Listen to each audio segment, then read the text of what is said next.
గూర్చి చెప్పిన దేవుడే, దేవుని గూర్చి చెప్పిన దేవుడే. తన కొరకు ఆనాడు చెప్పాడు యేసే గదా, తన కొరకు ప్రతిరోజు చెప్పాలి నీవే గదా. తన కొరకు నువ్వు చెబితే దైవానివే, తన గూర్చి నువ్వు చెబితే దైవానివే.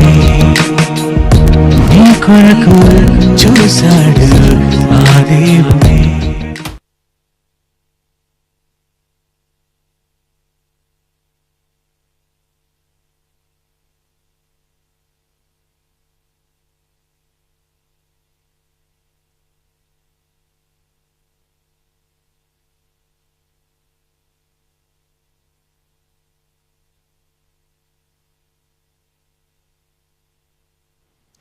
ప్రార్థన చేసుకుందామండి.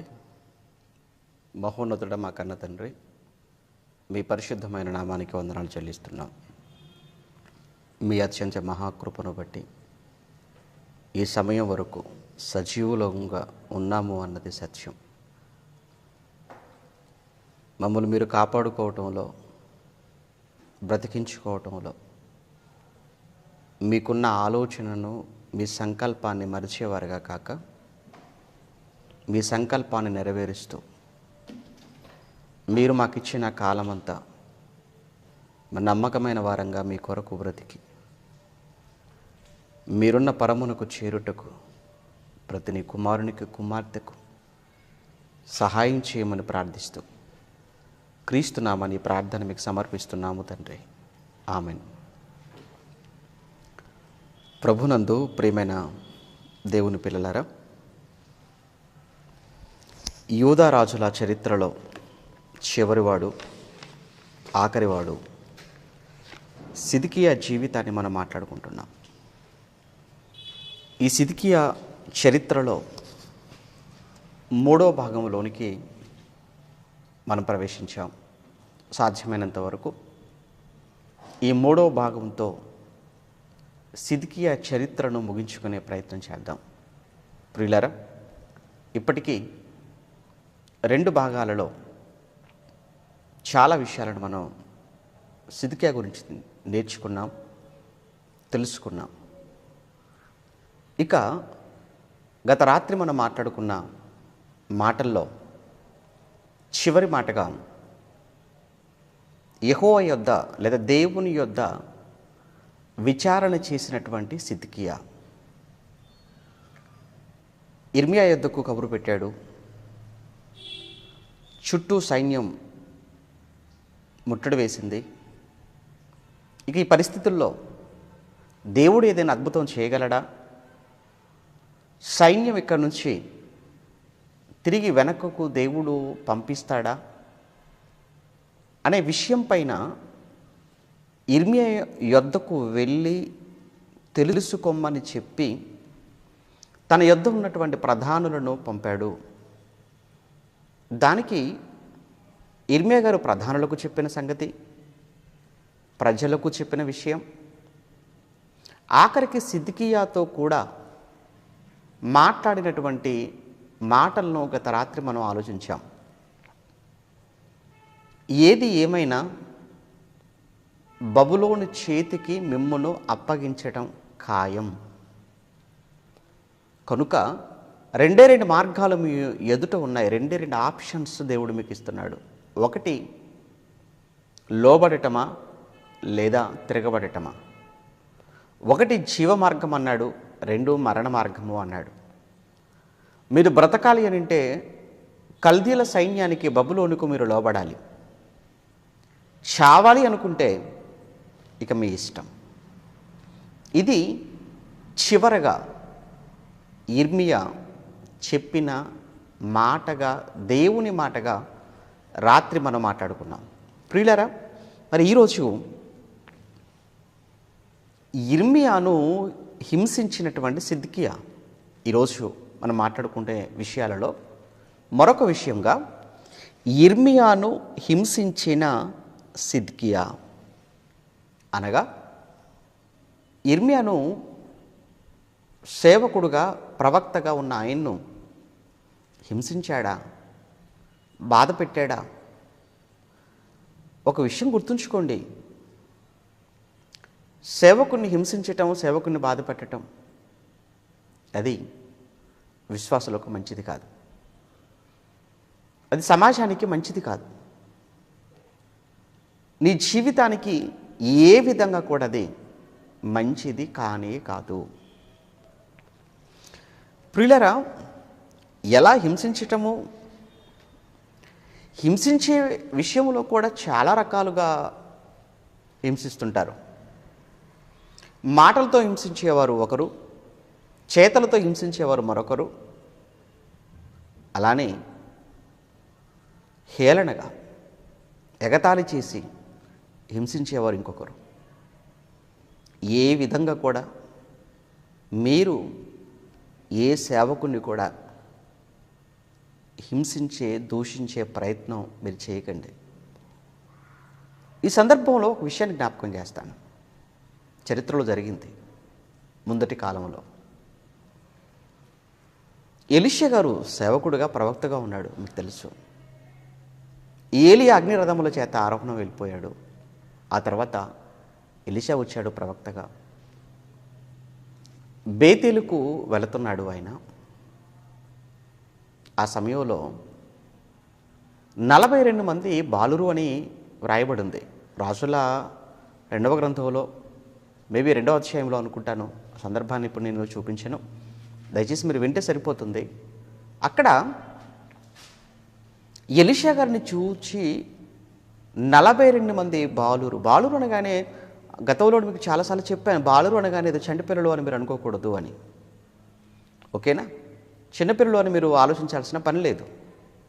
ఎందుకంటే యవనస్తులకు కూడా బాలురు అనేటువంటి పదమే ఉపయోగించబడింది హెబ్రీ భాషలో. కనుక అక్కడున్న వాళ్ళు వయసు వచ్చిన వారే, లోకం తెలిసిన వారే. బాలురు అని ఉన్నంత మాత్రాన చంటి పిల్లలు, చిన్నపిల్లలు అని మీరు అనుకోవాల్సిన అవసరం లేదు. అక్కడ 42 మంది యవనస్తులైనటువంటి పిల్లలు ఎలీషాని చూస్తూ బోడివాడ ఎక్కుపొమ్ము, బోడివాడ ఎక్కుపొమ్ము అని హేళన చేశారట, ఎగతాళి చేశారట. తత్ఫలితంగా జరిగిన పరిణామం మీకు తెలుసు కదా, ఎలుగుబంట్లు వచ్చేసాయి. 42 మంది పిల్లలను చంపేశాయి. అంటే 42 కుటుంబాలలో ఈడుపులు, 42 కుటుంబాలలో రోదనలు, 42 కుటుంబాలలో చావులు, 42 మంది తల్లులకు కడుపు కోత మిగిలింది. ఇది చరిత్రలో జరిగిన సంగతి కాదా? వాస్తవం కాదా? అది బైబిల్లో లేదా సంఘటన? మీకు తెలుసు కదా. ఎందుకు? కేవలం ఎలీషా, దైవజనుడైన ప్రవక్త అయిన ఎలీషాను హేళన చేసినందుకు, ఎగతాళి చేసినందుకు ఏంటి ఇంత తీర్పా, ఇంత శిక్షణ? దీనికి తల్లి కారణమా, తండ్రి కారణమా? అవును, తల్లిదండ్రులు కారణమై ఉండొచ్చు. కారణం పిల్లలు సరిగా పెంచకపోయి ఉండవచ్చు అండి వాళ్ళు. ఈరోజు కూడా పిల్లలు చూస్తుంటే చిన్న పెద్ద అని లేకుండా కొంతమంది పిల్లలు మాట్లాడుతున్న మాటలు చాలా బాధాకరంగా అనిపిస్తుంటాయి. చాలా హేళన. సేవకులంటే గౌరవం ఉందా? సేవకులంటే మర్యాద ఉందా? పెద్దలన్నా గౌరవం లేదు, సేవకులన్నా గౌరవం లేదు, దేవుడన్నా భయం లేదు, భక్తి లేదు. ఈరోజున్న యవనస్తులైన వారికండి మీకు తెలియంది ఏముంది? పెద్దల మీద సెటైర్లు వేసుకుంటూ, నవ్వుకుంటూ, హేళన చేసుకుంటూ ఉంటున్న దౌర్భాగ్యకరమైనటువంటి పరిస్థితులు ఈరోజు మన కళ్ళ ముందు చూడటం లేదా? ఆఖరికి సేవకుల మీద కూడా వేస్తున్నారు కదా. విద్య నేర్పే ఉపాధ్యాయులపైన కామెంట్ చేయటం, హేళన చేయటం, వారిని ఒక కామెడీగా మాట్లాడటం. ఆఖరికి అది బడి అయితే గుడిలో కూడా వచ్చేసింది కదా ఈ సంస్కృతి. ఎలా హేళన చేస్తారు? ఆయన్ని బోడివాడ అన్నారట. బహుశా బట్టతల అయి ఉంటుందేమో, జుట్టు లేదేమో ఎలీషా గారికి. అయినంత మాత్రాన అతని రూపాన్ని చూస్తూ హేళన చేస్తారా? మీ సేవకులకు వాళ్ళ హైట్ను చూసా, వాళ్ళ రంగును చూసా, వాళ్ళ మాట తీరును చూసా.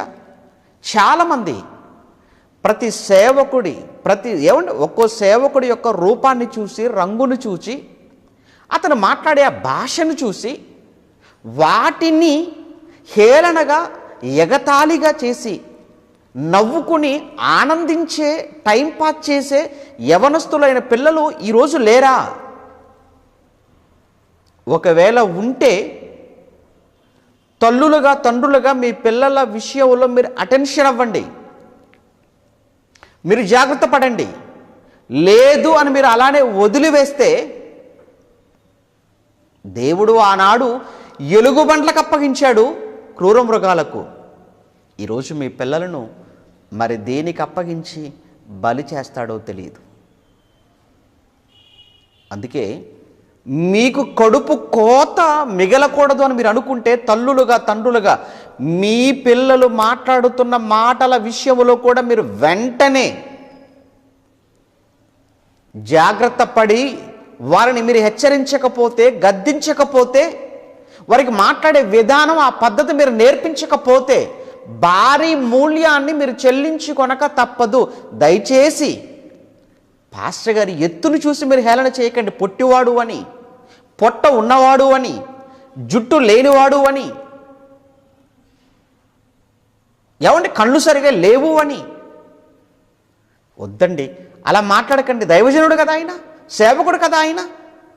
ఎందుకలా మీరు హేళన చేసి మాట్లాడతారు? అతను తినే తిండిని చూసి హేళన చేసి మాట్లాడే వాళ్ళకు లేకపోలేదండి. కుక్కలా తింటాడండి, పందిలా తింటాడండి. సేవకుడు కోసం మాట్లాడుతున్నావు అలాంటి మాటలు? ఈ మాటలు విన్నప్పుడు సేవకుడికి మనసు నొచ్చుకోదా? ఈ మాట విన్నప్పుడు సేవకుడి మనసు గాయపడదా? ఇది హింసించటం కాదా? ఇది ఒక రకమైన టార్చర్ కాదా? చెప్పండి. ఆనాడు ఎలీషా విషయంలో దేవుడు ఊరుకోలేదు. హింసించకండి. ఇక్కడ మనం చూస్తుంటే ఇర్మియాను హింసిస్తున్నాడు. ఎలా హింసించాడంటారా? చూద్దాం. ఇర్మియా గ్రంథం 32వ అధ్యాయం. ఇర్మియా గ్రంథం 32వ అధ్యాయం మొదటి 4 వచనాలలో ఇర్మియా గ్రంథం 32 మొదటి 4 వచనాలలో యూదా రాజైన సిద్కియా ఏలుబడి 10వ సంవత్సరానికి వచ్చేసింది పరిస్థితి. అప్పటికి చుట్టుముట్టేశారు కదా. చుట్టుముట్టేశారు.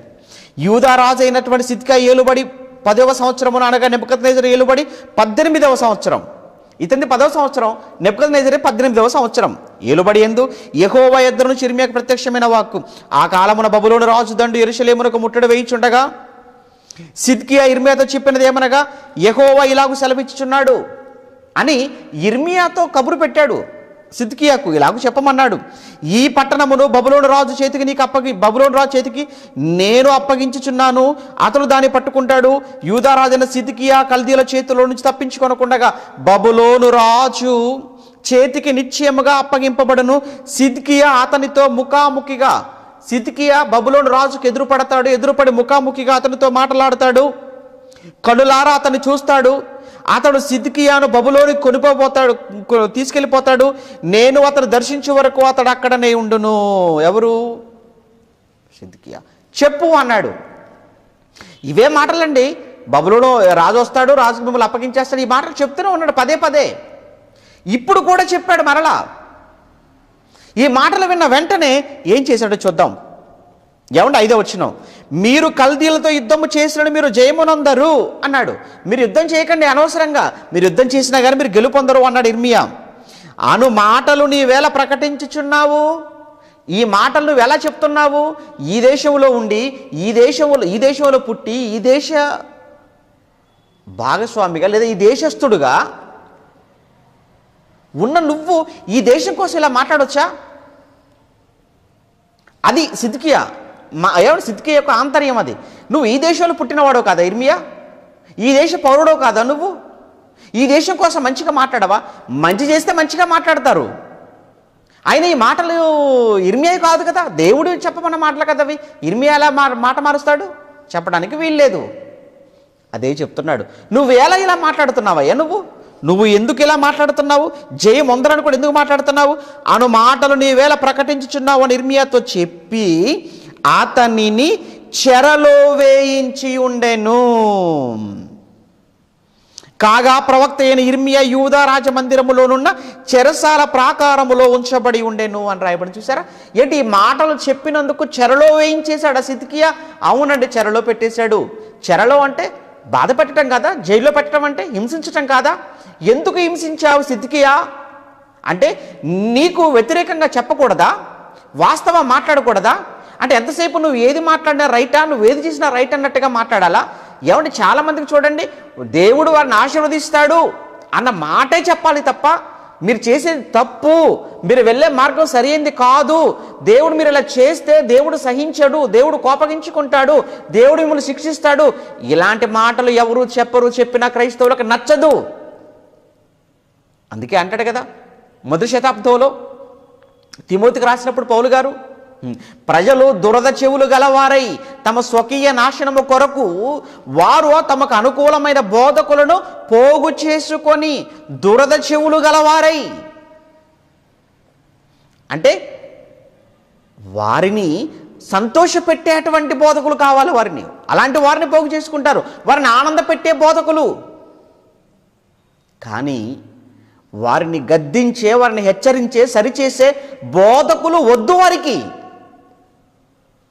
ఇక్కడ అదే కనబడుతుందండి. ఇక్కడ ఏంటి, దేవుడు చెప్పమన్నది చెప్పినందుకు సిద్కియా తీసుకొని వెళ్ళి చెరసాలలో పెట్టేశాడండి ఇర్మియాను. అంటే ఇక్కడ ఇర్మియాను హింసించిన సిద్కియా మనకు కనబడుతున్నాడు. ఆయన తప్పు, అలా హింసించకూడదు, అలా చేయకూడదు. ఏమంటే ప్రవక్తల్ని హింసించకూడదు. హింసించిన వాళ్ళందరూ జీవితాలు ఏమైపోయాయి? చరిత్రలో ప్రవక్తలను హింసించిన వారి జీవితాలు ఎవరి బాగున్నాయి? ఎవరండి కలకాలం ఉండగలిగారు? ఎవరండి సుఖంగా ఉన్నారు? సేవకులను చంపి, బాధ పెట్టి, ప్రవక్తలను చంపి. లేదంటే సిద్కియా చేసినటువంటి మరొక తప్పిదంగా ఇక్కడ మనకు కనబడుతుంది. ఇక మరొక విషయం, అన్యాయపు తీర్పు చెప్పిన సిద్కియా. మరొక పాయింట్, సిద్కియా జీవితంలో చేసిన తప్పుల కోసం మనం మాట్లాడుతున్నాం. ఏమండి, ఇక్కడ హింసించిన వాడుగా కనబడుతున్నాడు. ఇప్పుడు మరొక తప్పుగా అతను చేసినది ఇర్మియా విషయములో అన్యాయపు జడ్జిమెంట్, అన్యాయపు తీర్పు ఇచ్చాడు. ఇప్పుడు ఇంతకీ ఇర్మియా విషయంలో అతను ఇచ్చిన అన్యాయపు తీర్పు ఏమిటి? అదే ఇర్మియా గ్రంథం 38వ అధ్యాయం, 38కి వెళ్ళిపోదాం. 38వ అధ్యాయం ఇర్మియా గ్రంథం 38వ అధ్యాయములో మొదటి వచనం నుంచి యెహోవా ఇలాగు సెలవిచ్చుచున్నాడు, ఈ పట్టణములో నిలిచి ఉన్నవారు ఖడ్గము చేతనైనను, క్షామము చేతనైనను, తెగులు చేతనైనను చత్తురుగాని కల్దీల యొద్దకును బయలు వెళ్ళేవారు బ్రతుకుదురు. రాత్రి కూడా అదే మాట కదా, 2 మార్గాలు అన్నాడు కదా.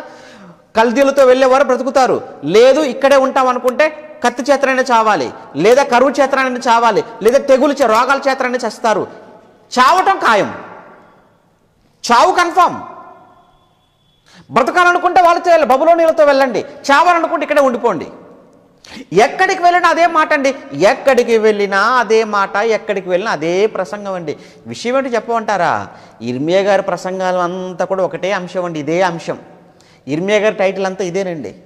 ఏమంటే ఒకే టైటిల్ను ఆయన ఉన్నంతకాలం అదే టైటిల్ పెట్టి అదే ప్రసంగం చేసుకుంటూ వెళ్ళిపోతుంటే ఎలా ఉండాలి చెప్పండి వాళ్ళకు? ఏమండి వాళ్ళకి ఎలా ఉంటుంది? ప్రజలకు ఎలా ఉండాలి? రాజుకి ఎలా ఉండాలి? ప్రధానులకు ఎలా ఉండాలి? మీరు మాత్రం వింటారండి? రోజుకు కొత్త టైటిల్ చెప్తేనే మీరు కూర్చుంటారు, నెట్టి ముందు వింటారు తప్ప రోజు చెప్పిన ప్రసంగమే చెప్పి, రోజు హెచ్చరించి, రోజు గద్దించి, రోజు సరి చేసుకోమనంటే మీరు ఉంటారా? మీరు వింటారా? కదా, లేదు. మేము లైవ్ చూడాలి అని అంటే, మేము మీ ప్రసంగాలు వినాలి అని అంటే రోజుకో కొత్త సబ్జెక్టుతో మా ముందుకు వస్తే తప్ప మేము కూర్చోం, మేము వినం. అనవసరంగా డేటా వేస్ట్, టైం వేస్ట్. అదే కదా మీరు కూడా. కానీ విచిత్రం చెప్పమంటారా? ఇర్మియా గారు మాత్రం అది కాదండి. ఇర్మియా గారు ఏమన్నా సేవ చేసినంతకాలం ఒకటే టైటిల్ అండి, ఏంటంటే లొంగిపోండి, సరెండర్ అవ్వండి మీరు దేవుడికి, బబులోనికి మీరు లొంగిపోండి, బబులోనికి మీరు దాసులైపోండి, మీరు బ్రతుకుతారు లేదా చస్తారు. ఏంటి ప్రజల దగ్గరికి వెళ్ళినా అదే ప్రసంగం అట, అధిపతుల దగ్గరికి వెళ్ళినా అవే మాటలు, రాజు దగ్గరికి వెళ్ళినా అదే మాటలు. ఏంటి ఇంకా ఆయన ఉన్నంత వరకు అవే మాటలు చెప్పుకుంటూ వచ్చారండి. ఇక చివరికి వచ్చేసింది, ముగింపులోకి వచ్చేసింది ఆ శిక్ష. ఇప్పుడు ఏం జరిగింది ముగింపులో, అది ఇప్పుడు మనం చూస్తున్నాం. ఎవడు మళ్ళీ ఇక్కడ అదే ప్రసంగం చేశాడనమాట 2వ వచనంలో. యెహోవా ఇలాగు సెలవిచ్చుచున్నాడు, పట్టణము నిశ్చయముగా బబులోను రాజు దండు చేతికి. అదే కదండి విషయం అంతా, అది ఇర్మీయా గ్రంథం అంతా అదేనండి. ఏమంటే పట్టణము నిశ్చయముగా బబులోను రాజు దండు చేతికి అప్పగింపబడను, అతడు దాన్ని పట్టుకొనును అని ఇర్మీయా ప్రజలకందరికీ ప్రకటింపగా, మత్తాను కుమారుడైన షెఫట్యా, పషూరు కుమారుడైన గెదల్యా, షెలెమ్యా కుమారుడైనటువంటి యూకలను, మల్కియా కుమారుడైనటువంటి పషూరును వినిరి. సుమారు 4 ప్రధానులు ఏమో కనబడుతున్నారు ఇక్కడ.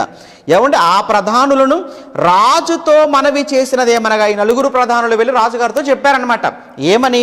అయ్యా ఈ మనుష్యుడు ఇర్మీయా అనేటువంటి ఈ మనుష్యుడు ఈ ప్రజలను నష్టము కోరువాడే కానీ క్షేమము కోరువాడు కాడు. ఎందుకంటే ఎక్కడికి వెళ్ళినా ఇవే మాటలు చెప్పి ప్రజలందరినీ భయపెడుతున్నాడు, నష్టాన్ని కోరుకుంటున్నాడు, కీడు కోరుకుంటున్నాడు తప్ప అసలు ఎప్పుడైనా ఆయన ప్రసంగంలో ఆశీర్వాదం అన్న మాట వస్తుందేమో విందామనుకుంటే ఆశీర్వాదం అన్న మాటే లేదండి, క్షేమం అన్న మాటే లేదండి, ఇతనే ప్రవక్త అండి, ఇతనే బోధకుడండి అన్నట్లుగా ఉంది ఆ రోజు ఇర్మీయా విషయంలో. అర్థమవుతుంది కదా? అర్థమవుతుందిలేండి, అర్థం కాకుండా ఎందుకు ఉంటుంది? ఏమన్నా క్షేమం కోరువాడు కాడు, ఇతడు ఇట్టి సమాచారము వారికి ప్రకటన చేయటం వలన ఈ పట్టణములో నిలిచి ఉన్న యోధుల చేతులను, ప్రజలందరి చేతులను బలహీనము చేయుచున్నాడు. ఈ మాటలు వింటుంటే ప్రజల్లో అలానే యోధులైన వారు కూడా బలహీనమైపోతున్నారయ్యా ఈ మాటలు వింటుంటే. కనుక అర్జెంటుగా ఇటువంటి ప్రసంగాలు చేస్తున్నటువంటి ఈ వ్యక్తికి మీరు మరణశిక్ష విధిస్తారా లేదా అని రాజుగారి దగ్గరికి వెళ్ళి అడిగారండి ప్రధానులు. ఎంతవరకు వెళ్ళిందో చూడండి విషయం. ఏంటి, ఒక ప్రసంగికుడికి మరణశిక్ష విధించమని అడిగేంతవరకు వెళ్ళింది. ఎవడో ఇర్మీయా గారిని దైవ సేవకుడును హ్యాంగ్ చేయమంటున్నారు, ఉరి తీయమంటున్నారు, చంపేయమంటున్నారు. ఎందుకు? నిజం చెప్పినందుక? వాస్తవం చెప్పినందుక? వాళ్ళ మేలు కోరే మాటలు చెప్పినందుక? ఎవరండి నచ్చుతారు? మనుషులకు ఎవరు నచ్చుతారు? మనుషులు ఎవరిని ఇష్టపడతారు? మనుషులు ఇష్టపడేది, మనుషులకు నచ్చేది, మనుషులకు నచ్చిన బోధ చేసేవారిని. కానీ మనుషులకు నచ్చిన బోధ చేసేవారిని దేవుడు ఇష్టపడడు. ఆ సంగతి మీరు మర్చిపోకూడదు. దేవుడు ఇష్టపడడు. దేవుడు ఇష్టపడేది దేవుడికి నచ్చిన బోధ, దేవుడు చెప్పిన బోధ చేసేవాడినే దేవుడు ఇష్టపడతాడు.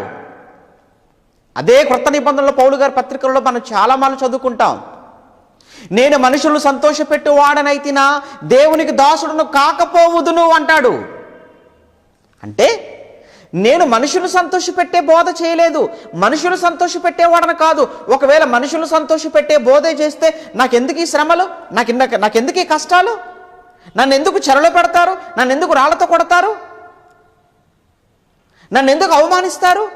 నా పైన ఎందుకు నిందలు వేస్తారు? కనుక నేను మనుషులు సంతోషపెట్టాలని ఏ రోజు అనుకోలేదు. పౌలు గారి మాటలు.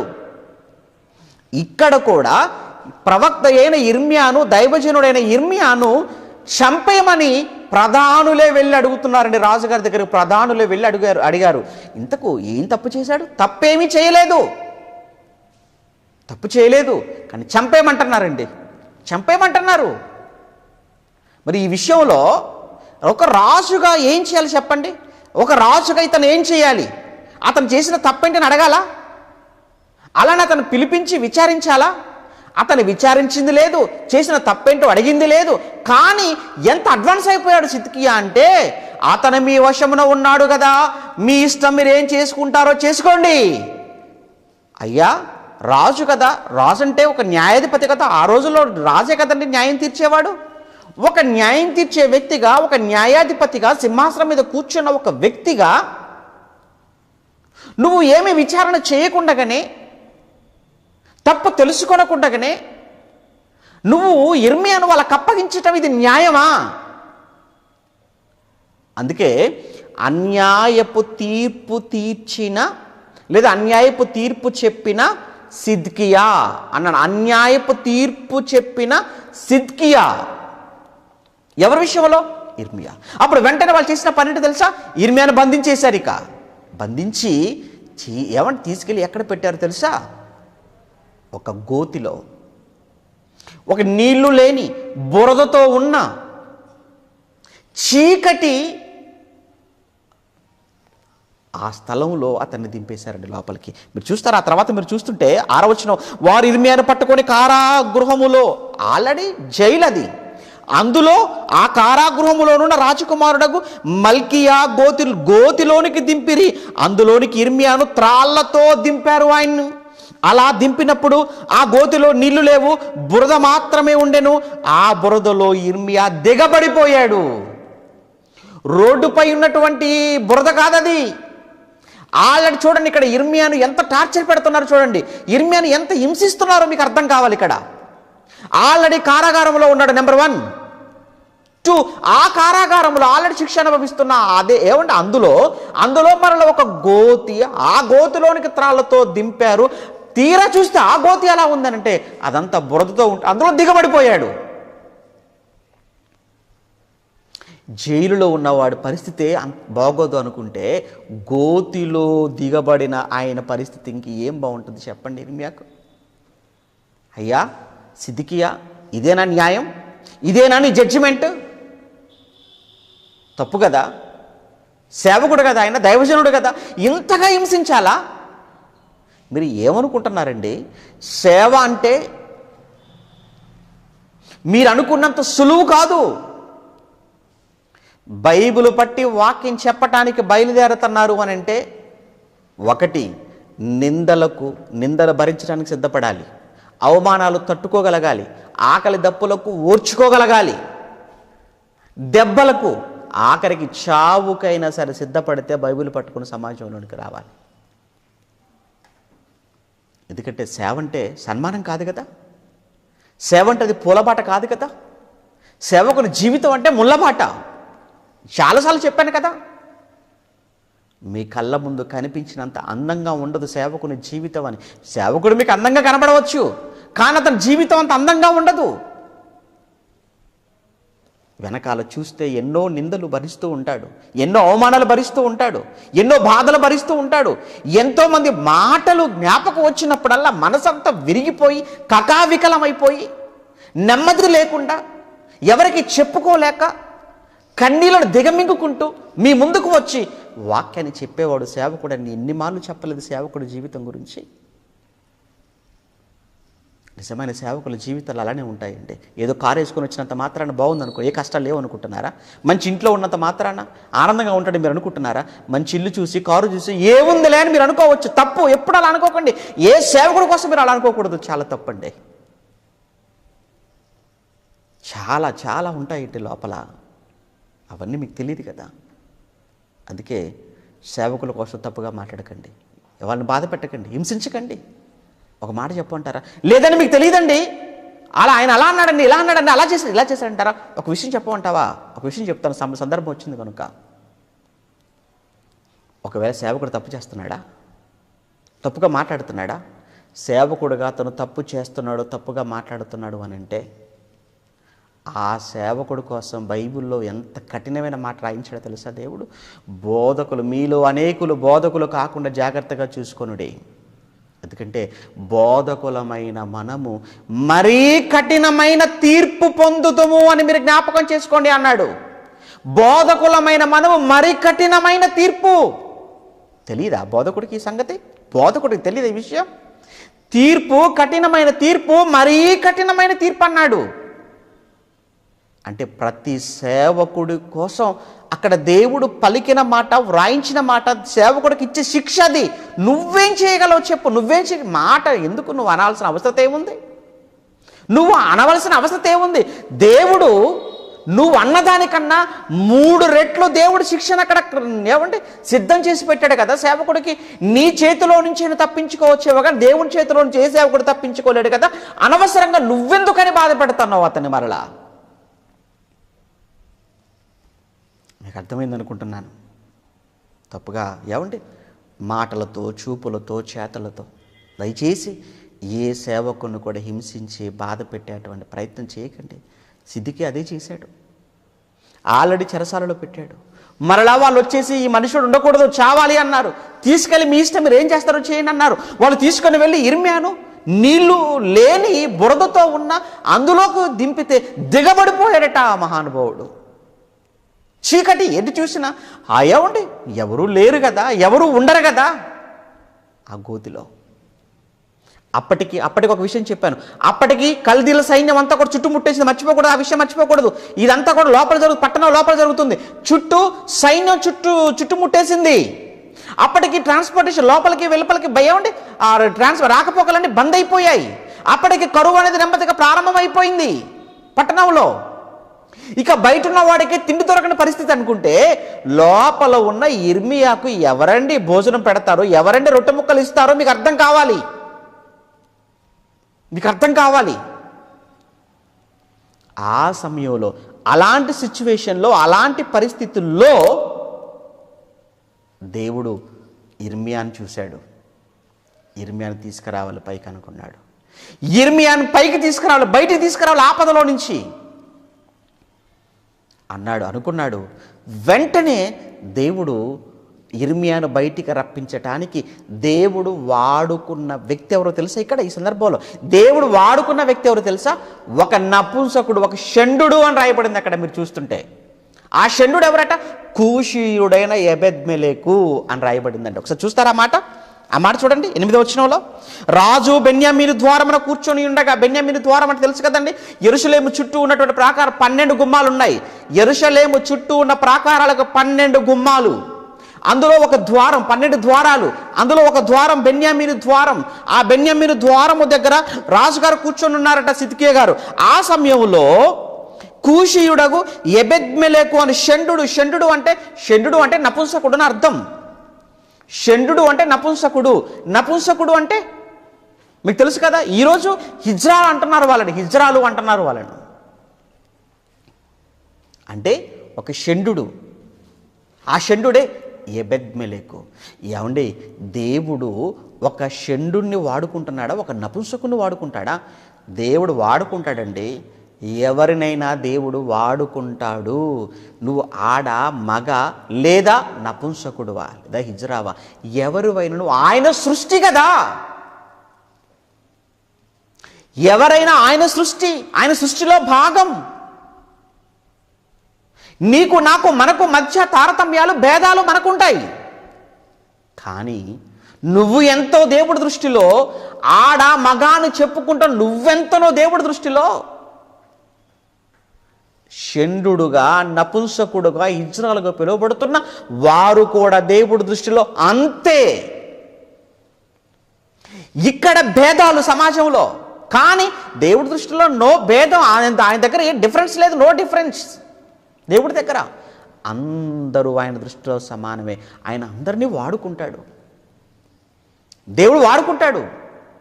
ఇక్కడ మనం చూస్తుంటే, ఇక్కడ ఒక షండుని దేవుడు లేపాడు, ఒక హిజ్రాను దేవుడు లేపాడు. మీరు చూస్తున్నవారు తెలుగు రాష్ట్రాలలో ఒక సహోదరు, ఒక హిజ్రా, తను కూడా ఒక సేవకురాలుగా బైబిల్ పట్టుకొని అనేక ప్రాంతాలకు వెళ్ళి వాక్యం చెప్తూ ఈ మధ్యకాలంలో నేను డాక్టరేట్ తీసుకుందని కూడా మీరు చూసే ఉండొచ్చు ఫేస్బుక్లలో, సోషల్ మీడియాలో. అవునండి, దేవుడు వాడుకుంటాడండి. ఎక్కడో అరణ్యంలో గొర్రెలు కాచుకుంటున్నటువంటి దావీదును దేవుడు తీసుకుని సింహాసనం మీద కూర్చోబెట్ట. గొర్రెల కాపరిని వాడుకోలేదా? ఒక పశువుల కాపరిని దేవుడు వాడుకోలేదా? గొర్రెల కాపరిని వాడుకున్నాడు, పశువుల కాపరిని దేవుడు వాడుకున్నాడు. దేవుడు ఎవరినండి? గాడిదలు తప్పిపోతే గాడిదల కోసం వెళ్ళిపోయినటువంటి సౌలుని తీసుకొచ్చి గాడిదలు కోసం వెళ్ళిన, లేదా వాటి గాడిదలు కాసుకునేవాడా? కాసేపు అలా అనుకుంటే అతను తీసుకుని వచ్చి కూర్చోబెట్టలేదా? చేపలు పట్టుకునే జాలర్ను దేవుడు యేసుక్రీస్తులో వారు ఏర్పాటు చేసుకోలేదా? నువ్వు కావాలి ఆయనకు, నువ్వు నచ్చాలే. కానీ నువ్వు ఎక్కడున్న పెంట కుప్పల మీద ఉన్న దీనులను ఆయన ఆదరించేవాడు, దరిద్రులను ఆయన లేవనెత్తువాడు. పెంట కుప్పల మీద ఉన్న దరిద్రులను లేవనెత్తువాడు అన్నాడు. నువ్వు ఎక్కడున్నా, ఏ ఇంట్లో, ఏ ఊరిలో, ఏ ప్రాంతం, అవన్నీ ఆయన చూడడు, నిన్నే చూస్తాడు. నువ్వు ఆయనకు కావాలి అనుకుంటే, నువ్వు ఆయనకు నచ్చితే నిన్ను అలా లేవనెత్తి తీసుకుని వచ్చి కూర్చోబెడతాడు. అందుకే దేవుడు నీ హోదా చూసేవాడు కాదు, దేవుడు నీ ఇంటిని చూసేవాడు కాదు, నీ బ్యాక్గ్రౌండ్ ఏంటో దేవుడు చూసేవాడు కాదు, నీ ఎత్తు రూపం ఆయన అసలు చూడడు. ఆయన చూసేదల్లా కేవలం నీ మనస్సును మాత్రమే చూస్తాడు. నీ మనసే ఆయనకు నచ్చితే చాలు, అలా లేవనెత్తుతాడు నిన్ను. ఆయన లేవనెత్తిన తర్వాత ఎవ్వడు నిన్ను పడగొట్టలేడు. గుర్తుంచుకోండి, దేవుడు ఎత్తిన వాడిని ఎవడు దించలేడు, దేవుడు నిలబెట్టిన వాడిని ఎవడు పడగొట్టలేడు. ఎన్ని ప్రయత్నాలు చేసినా ఎవ్వడు పడగొట్టలేడు దేవుడు నిలబెట్టిన వాడిని. అందుకే నాకు నేనుగా నిలబడాలనే ఆలోచన తప్పు, నీకు నీవుగా నిలబడాలనే ఆలోచన తప్పది. నీకు నీవుగా నిలబడాలనుకున్నా, నాకు నేనుగా నిలబడాలనుకున్నా పడగొట్టే వాళ్ళు ఉంటే పడిపోతాం, లేదా మనమైనా పడిపోవచ్చేమో. కానీ నిన్ను దేవుడు లేవనెత్తితే, నన్ను దేవుడు నిలబెడితే, ప్రపంచం అంతా ఏకమైనా నిన్ను ఏమాత్రం కదల్చలేరు తెలుసా? కారణం దేవుడు నీ వెనుకుంటాడు. ఇక్కడ మనం చూస్తుంటే ఇర్మియా విషయంలో ఒక ఎబెద్మెలెకు అనేటువంటి ఒక షండుని దేవుడు వాడుకుంటున్నాడండి. షండుని దేవుడు నిలబెట్టాడు అక్కడ. వెంటనే ఆ షండు ఆ ఎబెద్మెలెకు వెళ్ళి మాట్లాడుతున్నాడు. కూషీయుడగు అని రాయబడి చూసారు. కూషీయుడు అంటే నల్లడివాడు అని అర్థం. కూషీయుడు అంటే ఐథియోపియా అంటే ఆఫ్రికాలో ఉన్నది, నల్లజాతీయులు కూషీయుడు. అందుకే చెప్పాను కదండి, తెల్ల జాతీయుడా నల్లజాతీయుడా ఏమీ లేదు. దేవుడి దగ్గర అవన్నీ ఏం కుదరవు, దేవుడి దగ్గర అవన్నీ కుదరవని చెప్తున్నాను మరలా. అందుకేనంటే బైబిల్ ప్రపంచాన్ని ఆకర్షించింది. ఎందుకు అనుకుంటున్నారు? బైబిల్లో ఉన్న మాటలు ప్రపంచంలో అనేక మందికి ఎందుకు మాదిరియే అనుకుంటున్నారు? ప్రపంచంలో తేడా లేకుండా ప్రతి ఒక్కరు కూడా ఎందుకు బైబిల్ కావాలనుకుంటున్నారు? క్రీస్తు కావాలనుకుంటున్నారు, క్రీస్తు పాదాల దగ్గరకు వస్తున్నారు. క్రైస్తవ్యంలోనికి రావడానికి ప్రధానమైన కారణం ఏంటో తెలుసా? బైబిల్లో ఏ విధమైన వివక్షతను చూపించలేదు కనుక, దేవుడు పక్షపాతాన్ని చూపించలేదు కనుక, అందరూ దేవుడి పిల్లలు అన్నాడు కనుక, అందుకు బైబిల్ ఈరోజు ప్రాచుర్యం. బైబిల్ అందుకే ఈరోజు ఆకాశవంత ఎత్తులో ఈరోజు ఉంది, అనేక మంది చదవబడుతుంది, అనేక మంది క్రైస్తవులకు రాగలుగుతున్నారంటే ప్రధానమైన కారణం అండి ఇది. ఏమనుకుంటున్నారు మన బైబిల్? మనం నమ్మిన బైబిల్, చదువుతున్న బైబిల్, ప్రకటిస్తున్న బైబిల్. ఈ బైబిలేనండి చాలామందిలో నిద్ర లేకుండా చేస్తుంది, చాలామంది గుండెల్లో గుబులు పుట్టిస్తుంది. వాళ్ళు పడుకున్నా లేచినా బైబిల్ అంటే చాలా దిగ్గు లేచేస్తున్నారు అంతే. బైబిల్ పంచుతున్నారంటే ఓ పదా అటాక్ అంతే. చూసారా? క్రైస్తవుడు కరపత్రికిస్తుండే అటాక్, బైబిల్ పంచుతున్నట్టు అటాక్. ఎందుకు? అమ్మో బైబిలా. నువ్వు భయపడ్డావు కనుకనే కదా పంచొద్దంటున్నావు, నువ్వు భయపడ్డావు కనుకనే కదా ఇక్కడ చెప్పకూడదని మాట్లాడుతున్నావు. ఒకవేళ నీకు ఏ భయమూ లేకపోతే ఎందుకు నాన్న ఇంట్లో పడుకో, హ్యాపీగా డ్యూటీకి వెళ్ళిపో, చక్కగా పని చేసుకో, మీ చేసుకున్నది మీ చేసేసుకుంటావు. నువ్వెందుకు అంత వరి అవుతావు? ఎందుకంత భయపడుతున్నావు? ఒకవేళ లేదనుకుంటే నువ్వేదని ఇస్తావా? మాకు ఇచ్చే హ్యాపీగా తీసుకెళ్ళిపోతాం మేము. నువ్వేమిస్తావు? ఇవి మాకు, మేము చదువుకుంటాం. నువ్వు ఇస్తే మీకు కాదన్నప్పుడు, మేము ఇస్తానికి వచ్చినప్పుడు ఎందుకంత భయపడిపోతున్నారు? బైబిల్ అన్న పేరు వింటేనే చాలా మంది మత ఛాందసవాదుల గుండెల్లో గుబులు రైళ్లు పరిగెడుతున్నాయి. బైబిల్ సింహస్వప్నం అయిపోయిందా వాళ్ళకు? అవునని చెప్పాలి. లేదు అంటే ఎందుకండి ఆటంకపరచటాలు, ఎందుకండి అడ్డుకోవటం? చెప్పండి. మార్చేస్తుందనా? మేమెవరో మార్చాం. కానీ బైబిల్ను మనసు పెట్టి చదివితే మారక తప్పదు. పాషాణం లాంటి గుండె కలిగిన వాడైన బైబిల్లో రాయబడిన మాటలు మనసు పెట్టి చదివితే మాంసపు ముద్ద కాక తప్పదు, మాంసపు గుండెగా మారక తప్పదు. ఎందరో కరుడు గట్టిన నరమాంస భక్షకులు సైతం క్రీస్తు మాటలకు వాళ్ళు బంధించబడిపోయారు. క్రీస్తు మాటలకు మనసులు మార్చుకున్నారు, కరిగిపోయారు, సేవకులుగా మారారు. వారిని ప్రాంతాలను కదిలించారు, రాష్ట్రాలను కదిలించారు, దేశాలలోని గొప్ప ఉద్యమాన్ని తీసుకొని వచ్చారు. చూడు, నీకు తెలియకపోతే ఒకసారి చరిత్ర. ఎవరో తప్పు చేసి ఉండొచ్చు, అన్ని మతాలలో ఉంటారు చేసిన వాళ్ళు. వాళ్ళని ఎందుకు చూపిస్తున్నావు? మంచి చేసిన వాళ్ళు, వాళ్ళ గురించి మాట్లాడుతున్నాం కదా మనం. దేవుడికి తేడా లేదండి. ఎబెద్మెలెకును వాడుకుంటున్నాడంటే ఇక్కడ చూడండి. తర్వాత ఎబెద్మెలెకు షండు వాడు ఇర్మియాను గోతులో వేసిన సంగతి విని రాజు నగరంలో నుండి బయలు వెళ్ళి రాజుతో ఇలాగ మనం చేసిన, అయ్యా ఏలినవాడా రాజా చెప్తున్నాడండి. ఏలినవాడా ఆ గోతిలో వేయబడిన ఇర్మియాను ప్రవక్తలు మనుషులు చేసింది యావత్తు అన్యాయం అన్యాయం అన్యాయం. అందుకే అన్నాం కదా, సిద్కియా తీర్చిన అన్యాయపు తీర్పు అని టైటిల్ పెట్టాను. అందుకే అన్యాయపు తీర్పు తీర్చిన సిద్కియా. ఈ మనుషులు ఇర్మియా పట్ల చేసింది అన్యాయం. అతడున్న చోటును అతడు ఆకలి చేత చచ్చిపోతాడయ్యా. పట్టణంలో ఉన్న వారికి రొట్టె ముక్కలు దొరకటం లేదయ్యా. ఇప్పటికే మొత్తం కూడా దిగ్బంధనం అయిపోయిందయ్యా. ఇప్పుడు పాపం గోతిలో దిగబడిపోయిన ఇర్మియాకి ఎవరిస్తారయ్యా రొట్టె ముక్కలు? అతను ఆకలితో చచ్చిపోతే. చూసారా, ఒక షండు, ఒక నపుంసకుడు వెళ్ళి మాట్లాడుతున్నాడు మంచి మాట. ఇర్మియాను బ్రతికించడం కోసం దేవుడు వాడుకున్న వ్యక్తిగా కనబడుతున్నాడు ఇక్కడ మనకు. అప్పుడు వెంటనే ఈ మాట చెప్పిన వెంటనే, ఇదిగో పట్టణంలోనే ఇంకా నువ్వు రొట్టెలేమీ లేవు, పట్టణంలో కూడా రొట్టెలు లేవు, పట్టణంలో కూడా రొట్టెలు లేవు, పట్టణంలో కూడా రొట్టెలు లేవు. ఈ మాట ఎందుకు ఇన్నిసార్లు చదివి వినిపిస్తాను అనుకుంటున్నారు?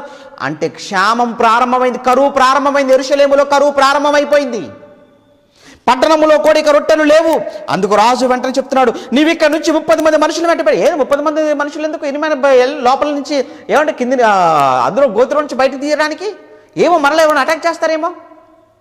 నువ్వు వెళ్ళు, ఒక్కడిగా వెళ్ళు, నువ్వు పైకి లాగితే, 2-3 వెళ్ళి పైకి లాగితే మళ్ళీ ఎవరైనా అటాక్ చేస్తారేమో నాయన, అందుకే ఒక 30 మందిని తీసుకెళ్ళిపో అనగానే 30 మంది మనుషులు తీసుకొని వెళ్ళిపోయాడు.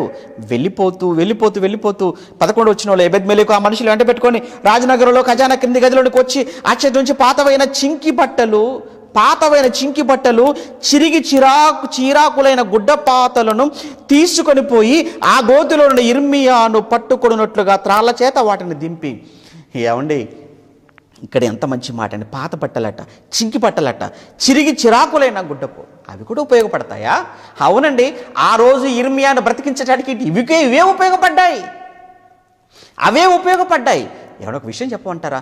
ఏది పనికిరాదు, ఏది ఉపయోగపడదని మీరు అనుకోకండి. ఈ సందర్భం చదివిన తర్వాత ఒక విషయం, బైబిల్లో ప్రతిదీ పిన్ టు పిన్ చదువుతూ ప్రతి దానిని కూడా మన జీవితాలకు, మన కుటుంబాలకు, మన చుట్టూ ఉన్న పరిస్థితులకు మీరు అన్వయించి మాట్లాడండి. అప్పుడు మీకు ఏమర్థమవుతుందో తెలుసా? బైబిలులో వ్రాయబడని సంగతి, వ్రాయబడని విషయం అంటూ ఏది లేదు, ఉండదు. మంచి అన్నది ఏదైనా మీరు విన్నారు ప్రపంచంలో అంటే, మంచి అన్నది ఏదైనా విన్నారు అని అంటే మొట్టమొదట మీరు ఏమని నమ్మాలో తెలుసా? ఖచ్చితంగా ఇది బైబిల్లో ఉండే తీరాలి. అది బైబిల్ నమ్మటం అంటే. మంచి అన్నది మీరు విన్నా, మంచి అన్నది ఎవరైనా చెప్పినా, ఎవరు మంచి చెప్పినా, ఏది మీరు మంచి విన్నా, మంచి మీరు ఏదైనా చదివినా, మంచి అన్నది చదివినా విన్నా వెంటనే అది ఖచ్చితంగా బైబిల్లో ఉండి తీరాలి, ఉంటుంది అని మీరు వెతకండి, దొరుకుతుంది. పాత బట్టలు, చింకి బట్టలు, ఏమన్నాడండి ఆయన? చిరిగిపోయిన చీరాకులైన గుడ్డలు అన్నాడు. ఏమండి, ఒక విషయం చెప్పమంటారా? మీ ఇంట్లో ఉంటాయి, పడేయకండి, వాటిని పడేయకండి, దాచండి, ఉపయోగపడతాయి. ఎవరికి? నీకు ఉపయోగపడకపోవచ్చు, అంతే కదా. నీకు ఉపయోగపడవనే కదా నువ్వు మూలకు వేసావు, నీకు ఉపయోగపడవనే కదా డస్ట్బిన్లో వేస్తున్నావు. కానీ నీకు ఉపయోగపడవని నువ్వు పక్కన పెట్టిన ఆ చిరిగిపోయిన గుడ్డ ముక్కలు మరి ఎవరికో ఉపయోగపడతాయమ్మా. ఎందుకు? ఆ రోజు ఆ గుడ్డ ముక్కలు ఇర్మియాకు ఉపయోగపడ్డాయి. అది చెప్తున్నాను, ఇర్మియాకు ఉపయోగపడినవి అవే. నీకు పనికి రావట్లేదు అనుకుంటున్నావా? బట్టలు మీ ఆయన బట్టలు ఉన్నాయి అనుకుంటున్నావా? లేదా మీ పిల్లల బట్టలు చిరిగిపోయినాయి అనుకుంటున్నావు కదా? అయితే చిరిగిపోయిన పడేయకండి. మీరు ఏది పడేయకండి, ప్లీజ్, ఏది పడేయకండి. అవి లేని వాళ్ళు ఎంతోమంది ఉన్నారు మన చుట్టూ. అవి కూడా లేని వారు ఎంతోమంది ఉన్నారు. నీకున్నది చూసి నువ్వు గర్విస్తున్నావేమో, నీకున్నది చూసి ఆనందపడుతున్నావేమో, అందుకే కదా పడేస్తున్నావు. వద్దు, అలా పడేయకండి, ప్లీజ్, అలా పడేయకండి. ఎప్పుడు ఒక విషయం గుర్తుపెట్టుకోండి, ప్లేట్లో ఒక మెతుకు కూడా మీరు పడేయకూడదండి, వేస్ట్ చేయకూడదు. అన్నం వేస్ట్ చేయకూడదు, నీళ్ళు వేస్ట్ చేయకూడదు, బట్టలు చిరిగిపోయినా కదా పడేయకండి, ఏది పడేయకూడదు. ప్రతి దానిలో మన తండ్రి కష్టం ఉందన్న సంగతి జ్ఞాపకం చేసుకోండి. ఇది కూడా లేక బాధపడుతున్న ఎంతోమంది అభాగ్యులు, అనాథలైన వారు, పేదలైన వారు, దరిద్రులైన వారు ఎంతోమంది ఉన్నారు. ఒక్కసారి మీరు పారవేసే ముందు వారిని జ్ఞాపకం చేసుకోండి, మళ్ళా తెచ్చి జాగ్రత్త పెడతారు. తీసుకెళ్ళి వాళ్ళకి ఇవ్వండి, ఉపయోగపడతాయి. గోతిలో ఉన్న ఇర్మియాను బయటికి తీయడానికి ఆ గుడ్డ ముక్కలు ఉపయోగపడ్డాయంటే ఆశ్చర్యంగా ఉంది కదండి. మొత్తాన్ని ఇర్మియాను బయటికి తీశారటండి. వెలుపలకి తాళ్లతో చేదుకొని ఆ గోతులో నుంచి వెలుపలకు తీసిరి. అప్పుడు ఇర్మియా బందీ గృహశాలలో, అంటే గోతులో నుంచి తీయబడ్డాడు కానీ జైల్లోనే ఉండిపోయాడు, జైల్లోనే బంధించేశారు. అంటే ఇర్మియా గారు ఇవన్నీ ఎక్కడ, ఆయన ఎక్కువగా జైల్లోనే ఉన్నారండి, బందీ గృహంలో ఉన్నాడు ఆయన. మర్చిపోకూడదు, బందీ గృహంలో ఉండి ప్రవచిస్తున్నాడు, బందీ గృహంలో ఉండి మాట్లాడుతున్నాడు. ఇది ఏమండి ఇర్మియా పట్ల సిద్కియా తీర్చిన అన్యాయపు తీర్పు. నెక్స్ట్ ఏం చేశాడు అనే విషయాన్ని చూస్తుంటే ప్రజలకు భయపడినట్టుగా మనకు కనబడుతుంది. అంటే ఇర్మియాను పిలిచాడు రహస్యంగా, మళ్ళీ ఇతను ఇర్మియా దగ్గరికి వెళతాడు, లేదా ఇర్మియాని పిలిపిస్తాడు.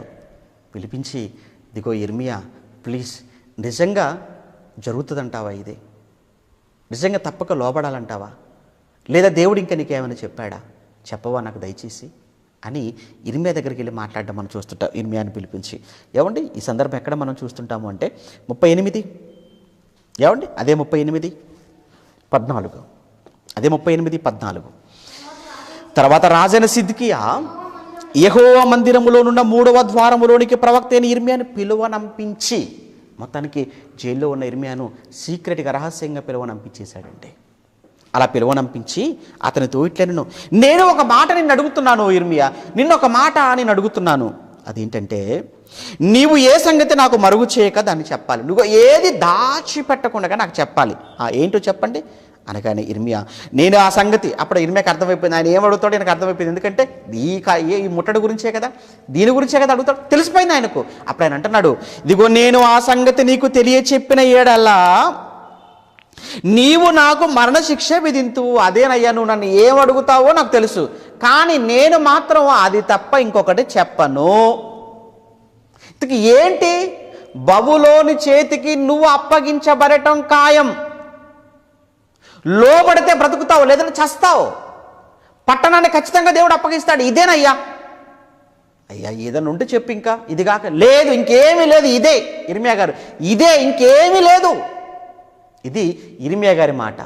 ఇంకేమైనా ఉంటే చెప్పమన్నదేమో సిద్కియా గారి మాట. ఇంకేమీ లేదు, నువ్వు ఎన్నిసార్లు అడిగినా నేను చెప్పేది మాత్రం ఇదే. ఇది ఇర్మియా గారి నోట నుంచి వచ్చిన మాట. ఇది ఎందుకయ్యా నన్ను అడుగుతావు, అడిగితే నేను ఇదే చెప్తాను, నీకే నచ్చదు. ఏమండి మొత్తానికి చెప్పాడండి. 16, కావున రాజైన సిద్కియా జీవాత్మ అనుగ్రహించి యెహోవా తోడు, నీకు నేను మరణం విధింపను, నీ ప్రాణము తీసి చూచున్న ఈ మనుషుల చేతికి కూడా నేను అప్పగించాను, నిజంగా నీ ప్రాణం తీయను, వీళ్ళకు నేను అప్పగించాను, నిజంగా చెప్పయ్యా అనగానే ఏం చెప్తున్నాడో చూద్దాం. అప్పుడు ఆయన ఏం చెప్తున్నాడు ఇర్మియా గారు? అప్పుడు సిద్కియాతో ఇట్లా నేను 17వ వచనంలో, దేవుడు ఇశ్రాయేలు దేవుడును సైన్యములకు అధిపతి యెహోవా ఇలాగ సెలవిచ్చు, నీవు బబులోను అధిపతి ఎద్దకు వెళ్ళిన ఎడల నీవు బ్రతుకుదేవు, ఈ పట్టణం అగ్ని చేత కాల్చబడను, నీవు నీ ఇంటి వారు బ్రతుకుదురు. అయితే నీవు బబులోను అధిపతులు ఎద్దకు వెళ్ళిన ఎడల ఈ పట్టణం కల్దీయుల చేతికి అప్పగించబడను, వారు అగ్ని చేత దాన్ని కాల్చివేసేదరు, మరియు నీవు వారి చేతిలో నుంచి తప్పించుకొనజాలు. Same same same same same అదే. ఇంకా చెప్పేశాడు, అదే చెప్పేశాడండి. చెప్పిన తర్వాత అప్పుడు ఆయన అంటున్నాడు, ఎవరు? సిద్కియా. 19, అందుకు రాజైన సిద్కియా ఇర్మియాతో ఇట్లనెను, ఇదిగో కల్దీయుల పక్షముగా ఉండి యూదులకు నేను భయపడిపోతున్నాను. కల్దీయుల పక్షాన యూదులు ఉన్నారే, వాళ్ళ కోసం నేను భయపడిపోతున్నానయ్యా. అప్పుడు ఆయన అంటున్నాడు, నువ్వు భయపడాలి వాళ్ళకు? నువ్వేం భయపడకు, నువ్వు లొంగిపో. అంటే ఏమండి ఎందుకు లొంగిపోవటానికి ఆలోచిస్తున్నాడు అని అంటేనండి, కల్దీయుల పక్షాన ఉన్నటువంటి యూదులు ఏమైనా కానీ, కల్దీయుల పక్షాన ఉన్నవారు నన్ను చంపేస్తారేమో, కల్దీయుల పక్షంలో ఉన్నవారు నన్ను బంధిస్తారేమో, లేదు అని అనుకుంటే నేను రాజునై ఉండి లొంగిపోతే షేము. ఇవన్నీ ఎందుకయ్యా ఆలోచిస్తున్నావు? నాకు అర్థమవుదు. చాలామంది మీలో కూడా చాలామందికి ఇది ఒకటి ఉంటుంది, ఈగో అంటారు దాన్ని. ఏమంటారు? ఈగో. తప్పొప్పుకోరు, రావడానికి మళ్ళీ మనసు ఉండదు, సంఘానికి మనిషి నిలబట్టడానికి మనసు ఒప్పుకోదు. ఎందుకు? మీ ఎగోలు మీరే చావడానికి వెళ్ళిపోతుంటే మీ ఇగో ఒకట, ఇంకా మనమే చావడానికి వెళ్ళిపోతుంటే చావు మన కళ్ళ ముందు కనబడుతుంటే ఇంకా ఈగోలేంటయ్యా? ఈగో ఏం ఈగో నీకు అడ్డం వస్తుంది? ఏంటండి అవసరమా? దయ్యంగాడు మనుషులను ఎలా రెచ్చగొడతాడో, ఎలా రేపుతాడో వాళ్ళను ఈరోజు చూస్తున్నామండి ప్రత్యక్షంగా. ఏమండి నిజంగా ఒకవేళ తప్పు చేసి తప్పుగా మాట్లాడి, తప్పు చేసిన వాళ్ళు, తప్పుగా మాట్లాడిన వారు, ఎవరి పట్ల తప్పు చేశారో, ఎవరి గురించి తప్పుగా మాట్లాడారో వాళ్ళ ఎదుటకు వెళ్ళి క్షమాపణ చెప్పే అంత గొప్ప మనసు ఎంతమందికి ఉంది చెప్పండి? మీలో ఎంతమందికి ఉంది? గతంలో ఒకసారి చెప్పాను కదా, యేసుక్రీస్తు అంతటి గొప్పవాడు ఏ తప్పు చేయకపోయినా శిష్యుల పాదాలన్నీ అందరి పాదాలు పట్టుకొని అందరి పాదాలను తుడిచేశాడే ఆయన మహానుభావుడు. ఆయన తల తీసుకుని వెళ్ళి వాళ్ళ పాదాల దగ్గర పెట్టాడే కాళ్ళు కడగటానికి. అటువంటిప్పుడు నువ్వు ఎలాగో మాట్లాడావు కదా, ఎలాగో చేసావు కదా, ఒప్పుకోవడానికి నో ఈగో. నువ్వు నీ ఈగో అవసరమా? ఇవన్నీ మనకు అవసరమా? నాకున్న మనసు చెప్తున్నానండి, నాకు అలాంటిది ఏమి ఉండదండి. తప్పు ఎవరు చేశారన్నది కాదు, ఒక వ్యక్తి దూరం అవుతున్నాడు అని అంటే తప్పులన్నీ పక్కన పెట్టండి, ముందు నువ్వు నాకు కావాలి. నా వల్ల నువ్వు బాధపడ్డావా చెప్పు, నేను క్షమాపణ అడుగుతాను. నా వల్ల మాటల వల్ల నువ్వు బాధపడి నా వల్ల నువ్వు సంఘానికి రాకుండా ఉంటావా? నా వల్ల నువ్వు సహవాసానికి దూరం అయిపోతావా? అలా అయితే నువ్వు నన్ను ఏం చేయమన్నా దానికి ఓకే, కానీ నువ్వు మాత్రం నాకు కావాలి. ఎందుకు? నాకు ఈ ఈగోలు అలాంటివి అవన్నీ పక్కన పడేయండి. అవి నరకానికి వెళ్ళేవాడికి, పాతాళానికి వెళ్ళి నాశనానికి వెళ్ళిపోయేవాడికి ఉంటాయి ఆ ఈగోలు. ఈగో అంటేనే గర్వం, అవన్నీ వాళ్ళకే ఉంటాయి, మనకు అవసరం లేదండి. ఎందుకండి ఈ ప్రయాస, ఎందుకండి ఈ కష్టం, ఎందుకంటే లోకంలో ఎన్నో కోట్ల మంది ఉంటే వాళ్ళందరినీ కాదనుకొని యేసు దగ్గరికి ఎందుకు వచ్చావు? మరలా ఇక్కడ రాగానే ఎన్నో అబద్ధ బోధల చేత కొట్టుమిట్టాడుతున్న వేళ ఇది సత్యం అని ఎరిగి ఇక్కడికి ఎందుకు వచ్చావు? ఒకవేళ ఇగో అనుకుంటే అక్కడే ఉంటే అయిపోయేది కదా, ఇక్కడ దాకా రావాల్సిన అవసరం లేదు కదా. ప్రియులారా, వద్దండి మనకు ఇగోలన్నీ పక్కన పెట్టండి ప్లీజ్, ఇవన్నీ పక్కన పెట్టండి. ఎవరి కోసమో కాదండి, మన కోసమేనండి. ఇక్కడ సిద్ధికే చూసారా, సిద్ధికే జీవితం ఏమైందో మీకు ఆఖరికి వెళ్ళండి, మీకు అర్థమవుతుంది. ఏమండి ఇలా అన్నందుకు సిద్ధికే జీవితం ఆఖరికి ఎంత భ్రష్టు పట్టిపోయాడో, ఎంత భయంకరంగా అతని జీవితం ముగిసిపోయిందో మీకు అర్థమవుతుంది. ఈగో పక్కన పడేయండి. ఈగో ఎవడికి ఎక్కువ అండి? ఏమండి మన జీవితం కంటే ఎక్కువ అండి, మన బ్రతుకు కంటే ఎక్కువ ఈగోలు? వద్దండి. నాకున్న ఉద్యోగం అనో, అందం అనో, గొప్పతనం అనో, మెయిన్ వాళ్ళేమనుకుంటారు, వీళ్ళేమనుకుంటారో, వెళ్ళిపోతే వాళ్ళు ఇవన్నీ ఎందుకయ్యా? ఇవన్నీ వద్దు. వాళ్ళు ఏమనుకుంటారు, వీళ్ళు ఏమనుకుంటారు, వాళ్ళు నవ్వుతుంటారు, వీళ్ళు నవ్వుతుంటారేమో, వాళ్ళొక మాట అంటారో, వీళ్ళొక మాట అంటారేమో, ఇవన్నీ పక్కన పడే. అవన్నీ మనకు నథింగ్ అండి. దేవుడు ఏమనుకుంటాడు ఆలోచించరాదు? నా గురించి దేవుడు ఏమనుకుంటాడు చాలు. ఆయన నువ్వు రాగలిగితే నీ గురించి ఎవరు తప్పుగా మాట్లాడరు తెలుసా? దేవుడు చాలా సంతోషపడతాడు. అందరూ కూడా నన్ను చాలా గొప్పగా ఫీల్ అవుతారు. ఎవరు నువ్వు అనుకుంటున్నావు అలా దయ్యంగా నీ మనసులో ఈ ఆలోచనలన్నీ పట్టించి ఒరే వెళ్ళకరా, వెళ్తే వాళ్ళేమనుకుంటారో, వీళ్ళేమనుకుంటారో, ఇవన్నీ కూడా నీ మనసులో లేని ఆలోచనలు పుట్టించి నిన్ను ఇంకా దూరం చేసి చేసి చేసి ఆఖరిని లోకంలో కలపాలనే వాడు ఎత్తుగడది. అందుకే సాతాను తంత్రములను మనం ఎరుగని వారము కాము అంటాడు కొరింథీ పత్రికలో పౌలు గారు. సాతాను తంత్రములను మనం ఎరుగని వారము కాము అంటే వాడి తంత్రాలు, వాటిలో ఇది ఒకటి. మనల్ని అంత సులువుగా, వాక్యం తెలిసిన మనల్ని, రక్షణలో ఉన్నామనుకుంటున్న మనల్ని అపవాది ఇంత సులువుగా మనల్ని ట్రాప్ చేసి మనల్ని మార్గం తప్పించి ఇంత ఈజీగా మనల్ని లాక్కొని వెళ్ళిపోతుంటే ఇక లోకంలో ఉన్న వారిని ట్రాప్ చేయటం, వారిని పడగొట్టడం దానికి ఎంత తేలికండి దయ్యానికి కదా. చాలా సులువు కదండి. అయ్యా రా లొంగిపోవాలకనంటే నేను లొంగిపోయాను అనుకో, కల్దీలో చే పక్షాన్ని ఉన్న వాళ్ళని ఏం చేస్తారో ఏంటో. ఆడండి సిద్ధికే మాటలండి అలా ఉన్నాయి ఇక్కడ ఆయన మాటలు. అయ్యో నువ్వు అవన్నీ ఎందుకయ్యా ఆలోచిస్తున్నావు, ఏం అవసరం లేదయ్యా, నువ్వు లొంగిపో, నువ్వు బాగుపడతావు, నువ్వు లొంగిపో, నీ కుటుంబాన్ని కాపాడుకుంటావు, నువ్వు లొంగిపో, ఈ పట్టణం కూడా కాపాడబడుతుంది, నువ్వు లొంగిపో, అధిపతులు కూడా కాపాడబడతారు. నో, ఇదేనండి అయ్యగారి పంతం. 19 అందుకు రాజైన సిద్కియా ఇర్మియాతో కల్దీల పక్షాన ఉండేవారు యూదులకు నేను భయపడిపోతాను, ఒకవేళ కల్దీలు నన్ను వారి చేతికి అప్పగించిన వారు నన్ను అపహాసించేది. చూసారా, సేమ్ వారిని అపహాసం చేస్తారేమో, నన్ను చూసి నవ్వుకుంటారేమో, నన్ను చూసి నవ్వుకుంటారేమో, నన్ను చూసి ఎగతాళి చేస్తారు, నన్ను ఏలని చేస్తారేమో. ఇవే కదండి ఈరోజు, ఇవే కదండి మిమ్మల్ని రాకుండా చేస్తున్నాయి, ఇవే కదా మిమ్మల్ని దూరం చేస్తున్నాయి.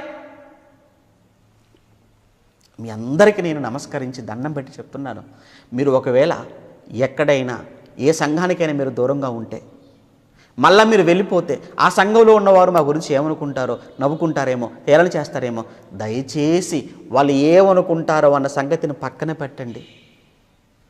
మీరు వెళ్ళి కలవండి, వాళ్ళతో మీరు వెళ్ళి కలవండి ప్లీజ్. లేదనుకుంటే సిద్కియాకు పట్టిన గతి పడుతుందండి. సిద్కియా జీవితం ఎంత భ్రష్టు పట్టిపోయిందో మీ జీవితాలు ఆఖరికి అలానే అవుతాయి. ఎందుకంటే ఇది అంటే ఈ మాట శాపం పెడుతున్నాను అనకండి, మళ్ళీ నన్ను శాపం పెడుతున్నారు అన్నట్టుగా నన్ను దయచేసి మళ్ళీ నన్ను అలా మీరు తప్పుగా, నేను శాపం పెట్టడం లేదండి, జరిగింది చెప్తున్నానండి. మీకు జరగకూడదని చెప్తున్నాను, ఇంకా చెప్పండి, మీకు జరగకూడదని చెప్తున్నాను. మీకు జరగాలని కోరుకోవటం లేదు ఎవరికి, ఆఖరికండి ఒప్పుకోలేదండి. మళ్ళీ ఏం చెప్తున్నాడు చూస్తారా, ఏం చెప్పాడు 20 వచనంలో, అందుకు ఇర్మియా వారు నిన్ను అప్పగించరయ్యా, వారు నిన్ను అప్పగించరు. 20 వచనంలో, నీవు బ్రతికి బాగా ఉండునట్లు నేను నీతో చెప్పుచున్న సంగతిని గురించి నువ్వు యెహోవా మాట చిత్తగించి ఆలకించు. నువ్వు ఒకవేళ వెళ్ళకపోతే ఇదిగో అందరూ, నీ భార్యలు కానీ, నీ పిల్లలు కానీ, ఆఖరికి నీ స్నేహితులు కానీ అందరూ కూడా అప్పగించబడతారు వాడికి. వద్దు, మాట వినలేదండి. మరి ఆఖరికి ఏమైంది? ఆఖరికి ఏమైందో, ఎందుకంటే ఇప్పటికి ఒక విషయం చెప్పమంటారా, ఇప్పటికీ ఇర్మియా గారు సిద్కియాతో డైరెక్ట్ ఎన్కౌంటర్ అంటారు. ఎన్కౌంటర్ అంటే ఏదో తుపాకీలతో పేల్చుకోవటం కాదు. ఎన్కౌంటర్ అంటే చాలామంది అదే అనుకుంటారు, ఎన్కౌంటర్ అంటే తుపాకీలతో పేల్చుకోవటం అని కాదు, ముఖాముఖిగా ఎదురు పడటం ఎన్కౌంటర్ అని. అప్పుడు టీవీ నైన్లో కూడా పెడుతుంటారు కదండి, ఎన్కౌంటర్ విత్ పలానా ఆయన, ఎన్కౌంటర్ విత్ పలానా ఆయన పేర్లతో పెడతారు. ఎన్కౌంటర్ అంటే ముఖాముఖిగా కూర్చొని మాట్లాడుకోవటం. కౌంటర్లకు ఎన్కౌంటర్ ఏమంటే మాటలతో, అయితే ముఖాముఖి అని అర్థం. ఇక్కడ కూడా ఈ సిద్కియా ఇర్మియాకు ఎన్ని ఎన్కౌంటర్లు జరిగాయో తెలుసా? 4 ఎన్కౌంటర్లు అండి. అంటే 4 మార్లు సిద్కియా ఇర్మియా ఎదురుపడి మాట్లాడుకున్నారు. ఎక్కడెక్కడ చూస్తారా ఆ మాటలు మీరు? 38 ఇర్మియా గ్రంథం, ఇప్పుడు చూసింది ఇర్మియా గ్రంథం 38వ అధ్యాయం 14 నుంచి 25 వచనాలు, అది ఒకటి. రెండోది ఇర్మియా గ్రంథం 22వ అధ్యాయం మొదటి 3 వచనాలు, అక్కడ కూడా డైరెక్ట్గా సిద్కియా ఇర్మియాతో డైరెక్ట్గా మాట్లాడుతున్న సందర్భం. అలానే ఇర్మియా గ్రంథం 27వ అధ్యాయం 12వ వచనం,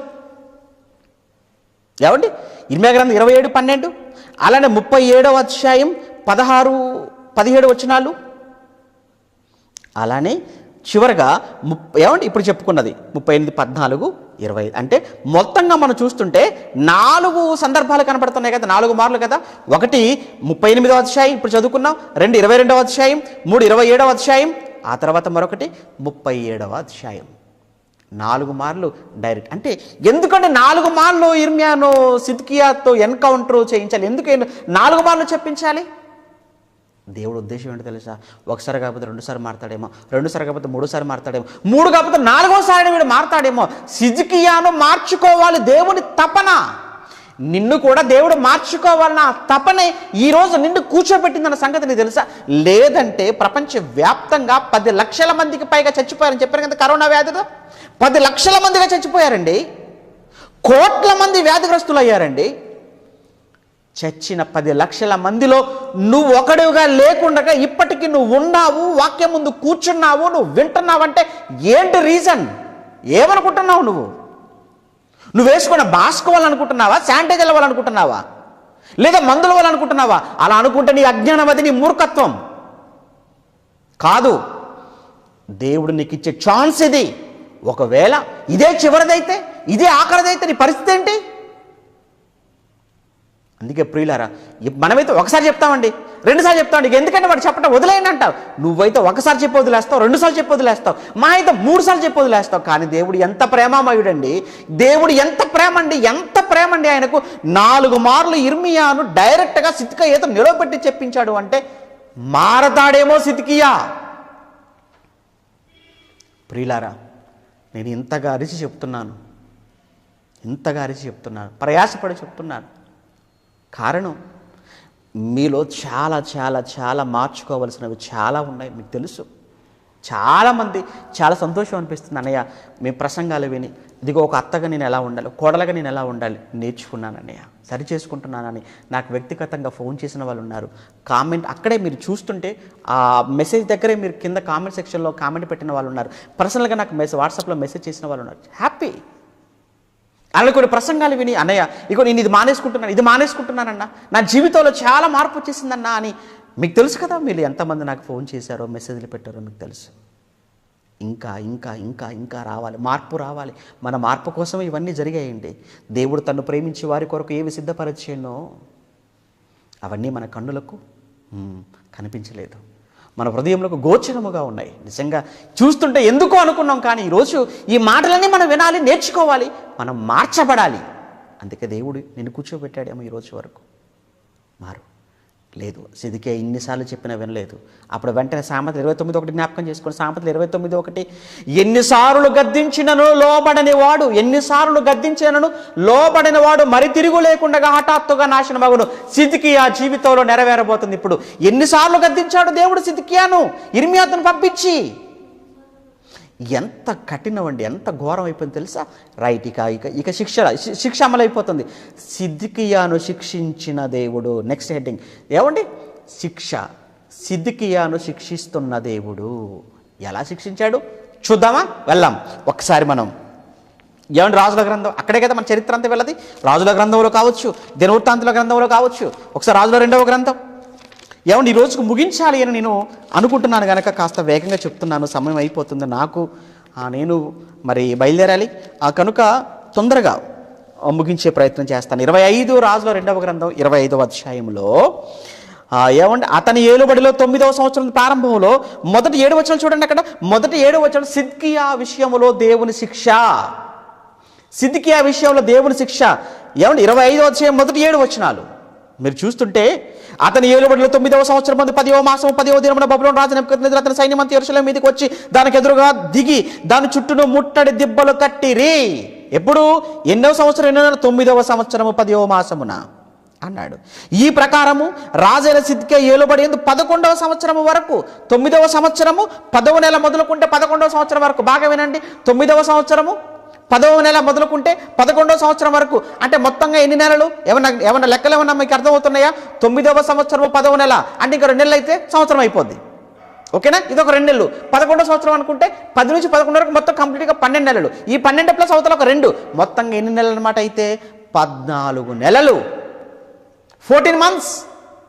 ఇది 14 నెలలు ముట్టడియా. లాక్డౌన్ 14 రోజులకి విలవిల్లాడిపోయాం. నెల లాక్డౌన్ విలవిల్లాడిపోయాం. మరలా పైగా ఫ్రీ ట్రాన్స్పోర్ట్ ఇవన్నీ ఉన్నాయి. ఒకవేళ ఎక్కడెక్కడ బంద్ అయిపోతే, అసలు ఏవి నిత్యావసరకులు కూడా బంద్ అయిపోతే ఏంటి పరిస్థితి?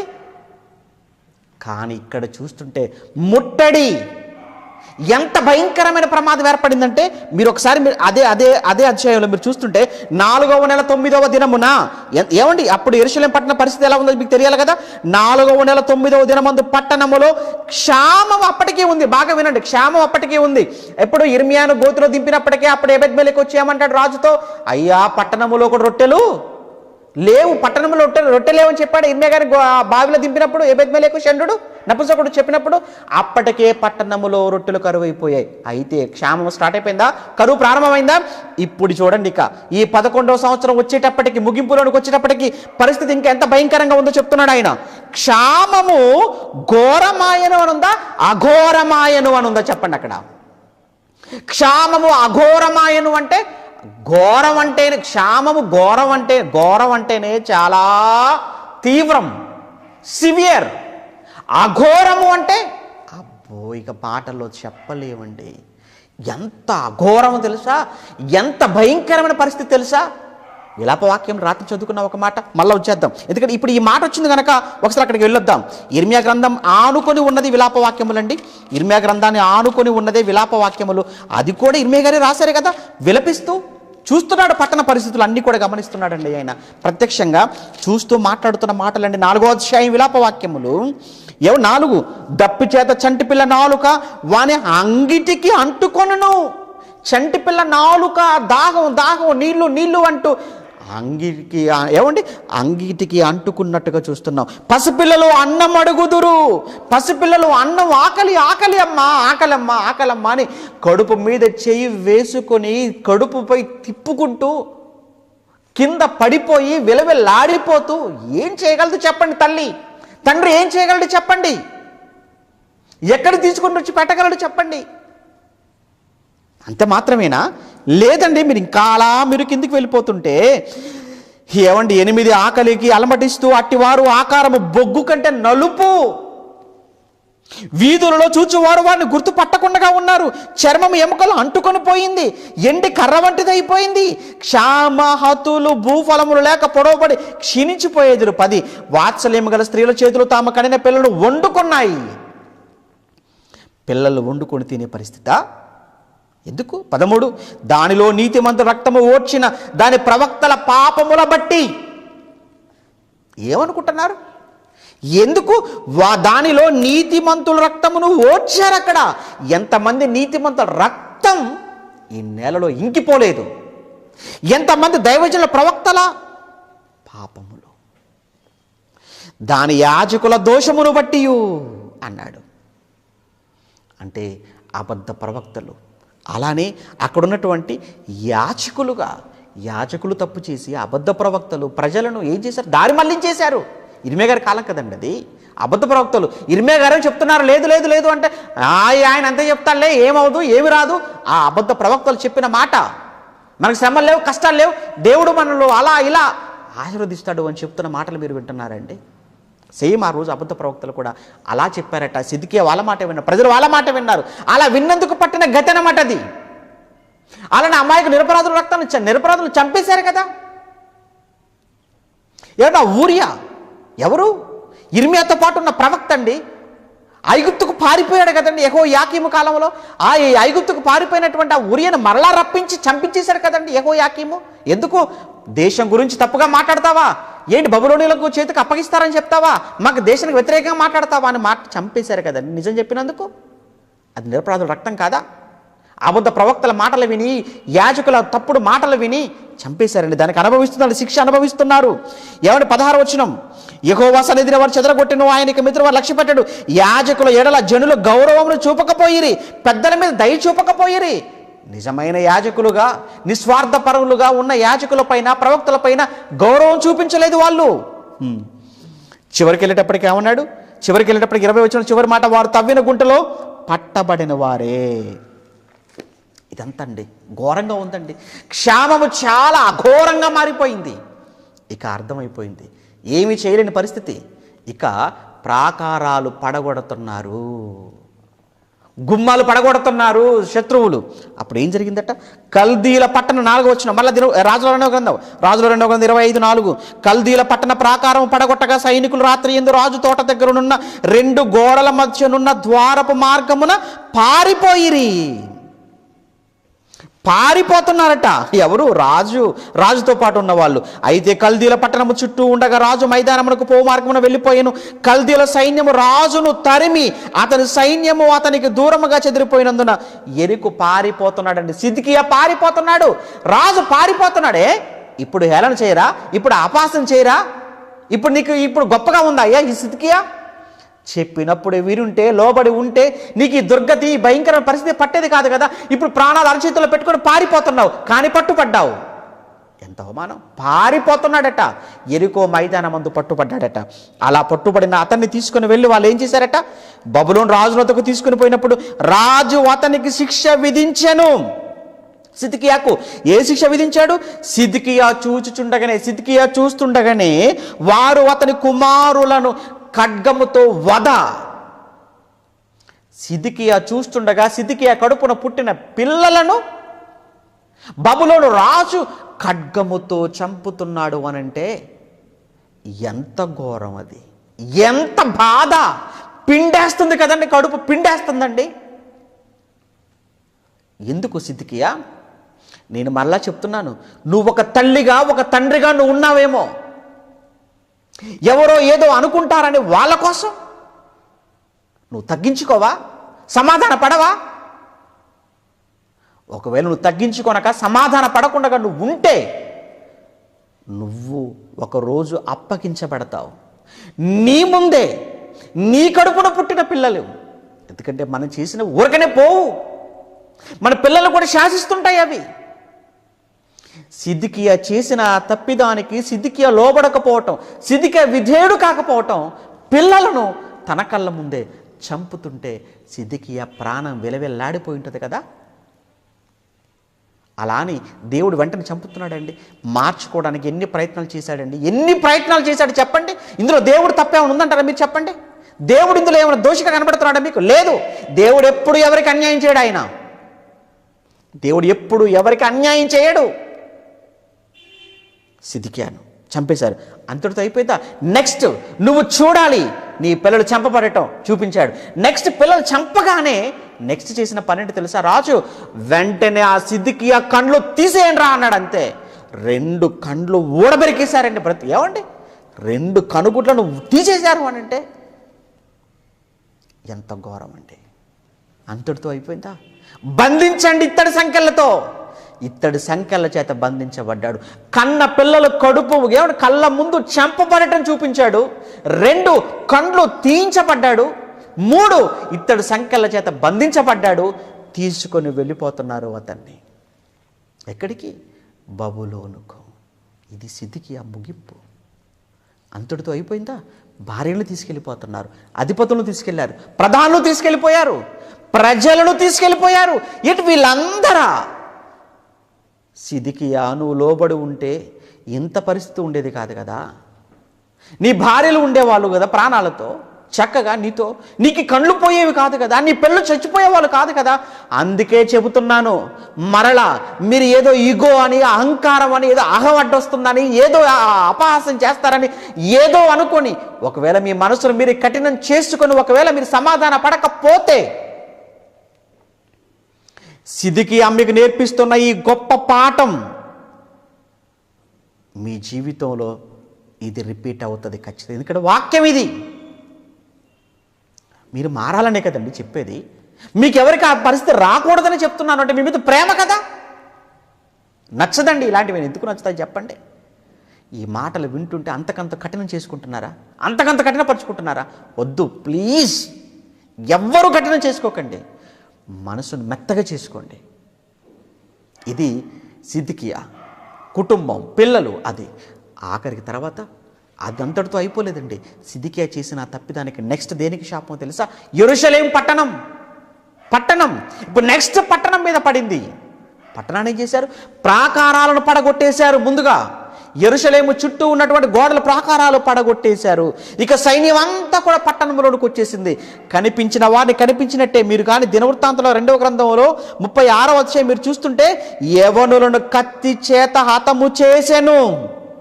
మీరు ఇక్కడ కూడా మీరు చూస్తుంటే ఇదే 25వ అధ్యాయంలో 25వ వచనంలో మనుషులను గెదలియా మీద పడగా మరియు మిస్పాలో అతని యూదులను కల్దీయులను అతను హతం చేసిన అది గెదలియా గురించి రాయబడింది. కానీ దినవృత్తాంతాల గ్రంథంలో మీరు చూస్తుంటే ఒక మాట చూస్తామా? ఈ సమయంలో చూద్దాం. దినవృత్తాంతంలో 2వ గ్రంథం 36వ అధ్యాయం. దినవృత్తాంతంలో 2వ గ్రంథం 36:17. ఆయన వారి మీద కల్దీయుల రాజును రప్పింపగా అతడు వారికి పరిశుద్ధ స్థలముగా ఉన్న మందిరములోని వారి యెవనుల పరిశుద్ధ మందిరములోనే ఆలయములోని వారి యెవనులను ఖడ్గము చేత సంహరించెను. అతడు యెవనుల యందైనను యువతుల ఆడపిల్లల యవనంలోని ఆడపిల్లల యందైనను ఆఖరికి ముసలి వారి యందైనను నెరసిన వెంట్రుకల గల వారి యందైనను కనికరమే చూపలేదట. ముసలివారు అని కనికరం చూపలేదట. ఆడపిల్లలు యవనంలో ఉన్నారని కనికరం చూపలేదట. మగపిల్లలు యవనంలో ఉన్న కనికరం చూపలేదట. పరిశుద్ధ ఆలయములోనే అందరిని ఊచకోత కోసుకుంటూ వెళ్ళిపోయాడట. ఎందుకండి దారుణం? ఎందుకండి కర్కశత్వం, క్రూరం? లోబడకపోవడం, విధేయత చూపించకపోవటం. సిద్కియా ఆ రోజు ఇర్మియా చెప్పినప్పుడు వినుంటే, ప్రజలు ఇర్మియా చెప్పినప్పుడు వినుంటే, ప్రధానులు ఇర్మియా చెప్పినప్పుడు వినుంటే, ఈరోజు వారు ప్రాణాలతో హ్యాపీగా వెళ్ళిపోయేవారు చెరలోనికి. 2 యెరూషలేం ప్రాకారాలు పడగొట్టబడేవి కాదు కదా. మందిరములోనికి వెళ్ళి ఇంతమందిని ఊచకోత కోసేవారు కాదు కదా. ఆఖరికి మందిరం సైతం పడగొట్టేశారు. సొలొమోను కట్టిన వైభవోపేతమైన బంగారు దేవాలయం నేలమట్టం అయిపోయింది. నేలమట్టం అవటమే కాదు, అందులో ఉన్న వెండి, ఇత్తడి ప్రతి వస్తువును కూడానండి తీసుకెళ్ళిపోయారు. ప్రతి వస్తువును ముక్కలుగా చేసి, తునకలుగా చేసి తీసుకెళ్ళిపోయారు. ఆఖరికి నిప్పు పెట్టి మొత్తం కాల్చేశారు. పట్టణం మొత్తం కాల్చిపోయి ఆ దేవాలయాన్ని మొత్తం కాల్చేశారట.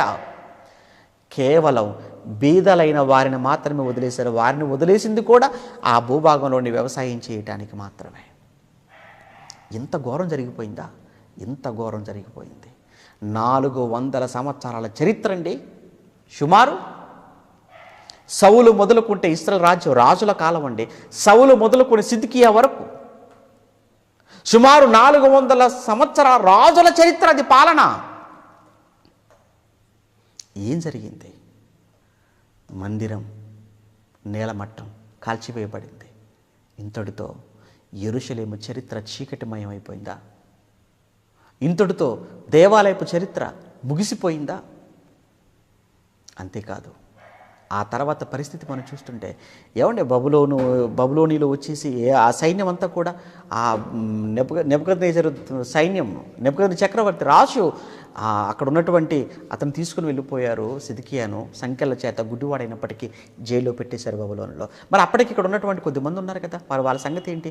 ఆ కొద్దిమంది పైన గెదలియా అనేటువంటి వ్యక్తిని వాళ్ళకు రాజుగా, గవర్నర్గా పెట్టేశాడు. ఆయనకంటూ పవర్స్ ఏమి ఉండవు, పవర్స్ అన్నీ కూడా ఆయన చేతిలో ఉంటాయి. ఆయన చెప్పినట్టుగా గెదలియా ఉండాలి, గెదలియా అనే వ్యక్తి. ఇక మరి ఇర్మియా గారి సంగతి ఏంటంటే, అదే కదా మీ ప్రశ్న, ఇర్మియా గారి పరిస్థితి ఏంటి? ఎవడు ఇర్మియా గారు ఇదంతా జరుగుతున్నప్పుడు ఎక్కడున్నాడు తెలుసా? జైల్లోనే ఉన్నాడు, బందీగా ఉన్నాడు. అయితే మీరు కానీ తర్వాత 39వ అధ్యాయం చదువుకోండి, తర్వాత చదువుకోండి, సమయం లేదు కనుక. ఇర్మియా గ్రంథం 39వ అధ్యాయం చదవండి, 40వ అధ్యాయం కూడా చదువుకోండి. ఆ 39, 40 అధ్యాయాలు చదువుతున్నప్పుడు నిజంగా ఇటువంటి భయంకరమైన పరిస్థితుల్లో నుంచి దేవుడు ఇర్మియాను కాపాడుకున్నాడు, ఇర్మియాను తప్పించాడు.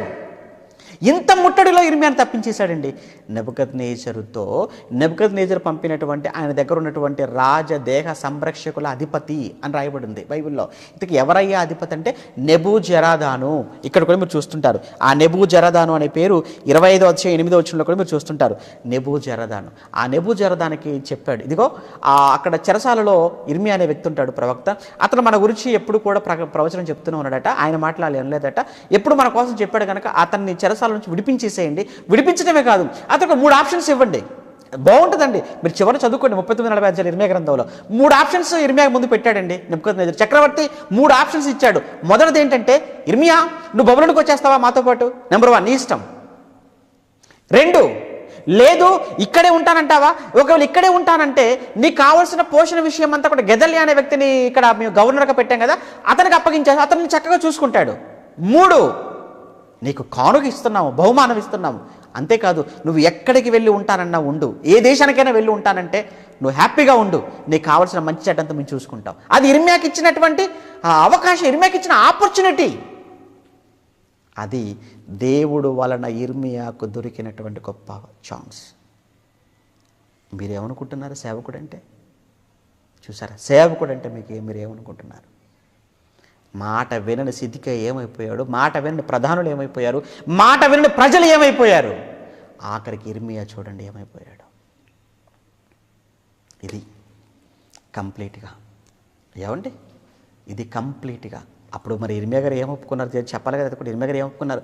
ఇక్కడే ఉంటానండి, ఈ పట్టణాల నుంచి పాడైపోయిన ఈ పట్టణం, శిథిలమైపోయిన ఈ పట్టణం, మిగిలిపోయిన ప్రజలు, దేవుడు నన్ను వీళ్ళ కోసమే నన్ను ప్రవక్తగా నియమించుకున్నాడు కనుక నేను వీళ్ళతోనే ఉంటాను, మిగిలిపోయిన బీదలైన ఈ అంగవైకల్యంతో ఉన్నా, అక్కడికి బబులోను చెరకు రాలేక ఇక్కడే ఉండిపోయిన వీళ్ళతో పాటే ఉంటానండి అని రాజుతో చెప్పాడు, అధిపతితో. ఆయన అక్కడే ఉండిపోయాడు. ఆఖరికి అక్కడే చనిపోయారని కొంతమంది చెప్పడానికి ఇర్మియా చరిత్రలు, లేదా ఐగుప్తులు చనిపోయారని కొంతమంది, లేదండి బబులోనికి వెళ్ళిపోయి అక్కడ చనిపోయారని కొంతమంది ఉన్నారు. ఓకే, ఏది ఏమైనా ఇది ఏమండి యూదా రాజులు, మొత్తంగా 19 మంది యూదా రాజుల చరిత్ర ఇది. ఇక ఆ తర్వాత ఏంటి, ఆ తర్వాత ఏం జరిగింది? ఏమండి బైబిల్లో చాలా విషయాలు మనం నేర్చుకోవాల్సినవి ఉన్నాయి, చాలా. ఇవన్నీ కూడా నేను మీ ముందుకు తీసుకొని రావడానికి ఆలోచిస్తున్నాను, ప్రయాసపడుతున్నాను. ఖచ్చితంగా రాబోయే రోజుల్లో మేబీ నాకు తెలిసి జనవరి వరకండి చాలా విషయాలు ఒకటొక ప్రాజెక్టుగా పెట్టుకున్నాను. అవన్నీ కూడా మీతో మాట్లాడతాను, మీరు నేర్చుకుంటారు. మీరు బైబిల్ అంటే మీరు చాలా ఇష్టపడతారు, బైబిల్ని బాగా మీరు ప్రేమిస్తారు. ఏమండి దేవుడిపై మీకు నిజంగా భక్తి, గౌరవం చాలా ఎక్కువగా మీకు పెరుగుతుంది రాబోయే రోజుల్లో చెప్పే పాఠాలు. అందుకే మీరు మాత్రమే కాకుండా ఈ మేలులు అనేక మంది ఈ మేలులు అనుభవించాలి అని అంటే వాళ్ళందరూ కూడా చెప్పండి, వాళ్ళందరికీ పరిచయం చేయండి. ప్రతిరోజు 8 గంటలు. ఇకపోతే రేపు, ఎల్లుండి, అవతల 3 రోజులు కూడా ఇశ్రాయేల్ రాజుల చరిత్ర ఆల్రెడీ గతంలో మాట్లాడాము. అయితే ఆ ఇశ్రాయేల్ రాజుల చరిత్రలో కొంతమంది రాజుల చరిత్రను, ఇద్దరిద్దరు రాజుల చరిత్రను రేపు, ఎల్లుండి, మరుసటి రోజుకు ప్రీమియర్ లైవ్ ఇవ్వడం జరుగుతుంది. దయచేసి గమనించండి. ఎందుకు అనంటే సోమవారం ఉదయం, గుర్తుంచుకోండి, సోమవారం ఉదయం కంప్లీట్గా ఇశ్రాయేలీల రాజుల చరిత్ర మొత్తం ఎంతమంది వాళ్ళ రాజులు? 19 మంది కదండి. ఇశ్రాయేల్ రాజులు మొత్తం 19 మంది, యూదా రాజులు మొత్తం మనకు 20 మంది కనబడతారు. కనుక సోమవారం రోజు ఈ ఇశ్రాయేలీల రాజుల చరిత్రలో నుంచి ప్రశ్నలు అడగటం జరుగుతుంది, ఎగ్జామ్. గుర్తుంచుకోండి, రేపు ఉదయం ఎగ్జామ్ ఉంటుంది ఇప్పుడు చెప్పిన సిద్ధికియా పాఠంలో నుంచి. ఇక శనివారం ఆదివారం ఎగ్జామ్ ఉంటుంది, సోమవారం ఉదయం ఉంటుంది. సోమవారం ఉదయం ఎగ్జామ్ వచ్చేసి ఇశ్రాయేలు రాజుల చరిత్ర అంతటిలో నుంచి ఉంటుంది. అందుకే రేపు 3 రోజులు కూడా ఇశ్రాయేలు రాజుల చరిత్రను మీకు ప్రీమియర్ లైవ్ ఇవ్వడం జరుగుతుంది. 8 గంటలకు మీరు సిద్ధపడి లైవ్ ముందు కూర్చోండి. అలానే కొద్దిమంది రాజులతో ఇస్తాం కనుక మిగతా వాళ్ళందరూ నెట్లో ఉంటే మీరు వెతకండి, మీరు మీరు వినండి. మరలా ఆ రోజుకు మీరు సిద్ధపడండి. తర్వాత ఒక రోజు మళ్ళీ యూద రాజుల చరిత్ర ఎగ్జామ్ పెడతాను కంప్లీట్గా, మరలా అందరు రాజుల చరిత్ర పైన, అది మెగా ఎగ్జామ్. అది నేను కంప్లీట్గా ఎప్పుడు ఏంటి అనేది మీకు తర్వాత నేను చేస్తాను. కానీ మీరు తప్పనిసరిగా బైబిల్పై ఆసక్తిని పెంచుకునేవారు, నేర్చుకోవాలనుకునే వాళ్ళు ఖచ్చితంగా నేను చెబుతున్న ఈ మాటలు మీరు వినండి, పాటించండి. బైబిల్ను మీరు బాగా అర్థం చేసుకుంటారు, మీ భక్తి జీవితాన్ని మీరు డెవలప్ చేసుకుంటారు. ఓకే, మొదటిసారిగా ఎవరైనా లైవ్ చూస్తున్న వాళ్ళు ఉంటే మొట్టమొదటిగా మీరు చేయవలసిన పని మన ఛానల్ మీరు సబ్స్క్రైబ్ చేసుకోండి, లైక్ చేయటం, అలానే అనేక మందికి మీరు షేర్ చేయటం. ఆ తర్వాత మీరు విన్న పాఠంపై మీ అభిప్రాయాలను తప్పనిసరిగా కామెంట్స్ రూపంలో మీరు ఖచ్చితంగా మీరు తెలియచేయండి. అలానే ఎగ్జామ్ రాయాలనుకునే వాళ్ళు కొత్తగా మీరు తప్పనిసరిగా మీరు స్క్రీన్ మీద చూపించే నెంబర్లకు మీ పేరు మీ ఊరితో వాళ్ళకి మెసేజ్ చేయండి. మిమ్మల్ని గ్రూప్లో యాడ్ చేస్తారు. గ్రూప్లో యాడ్ అయితేనే మీకు ప్రశ్నలు అనేవి మీకు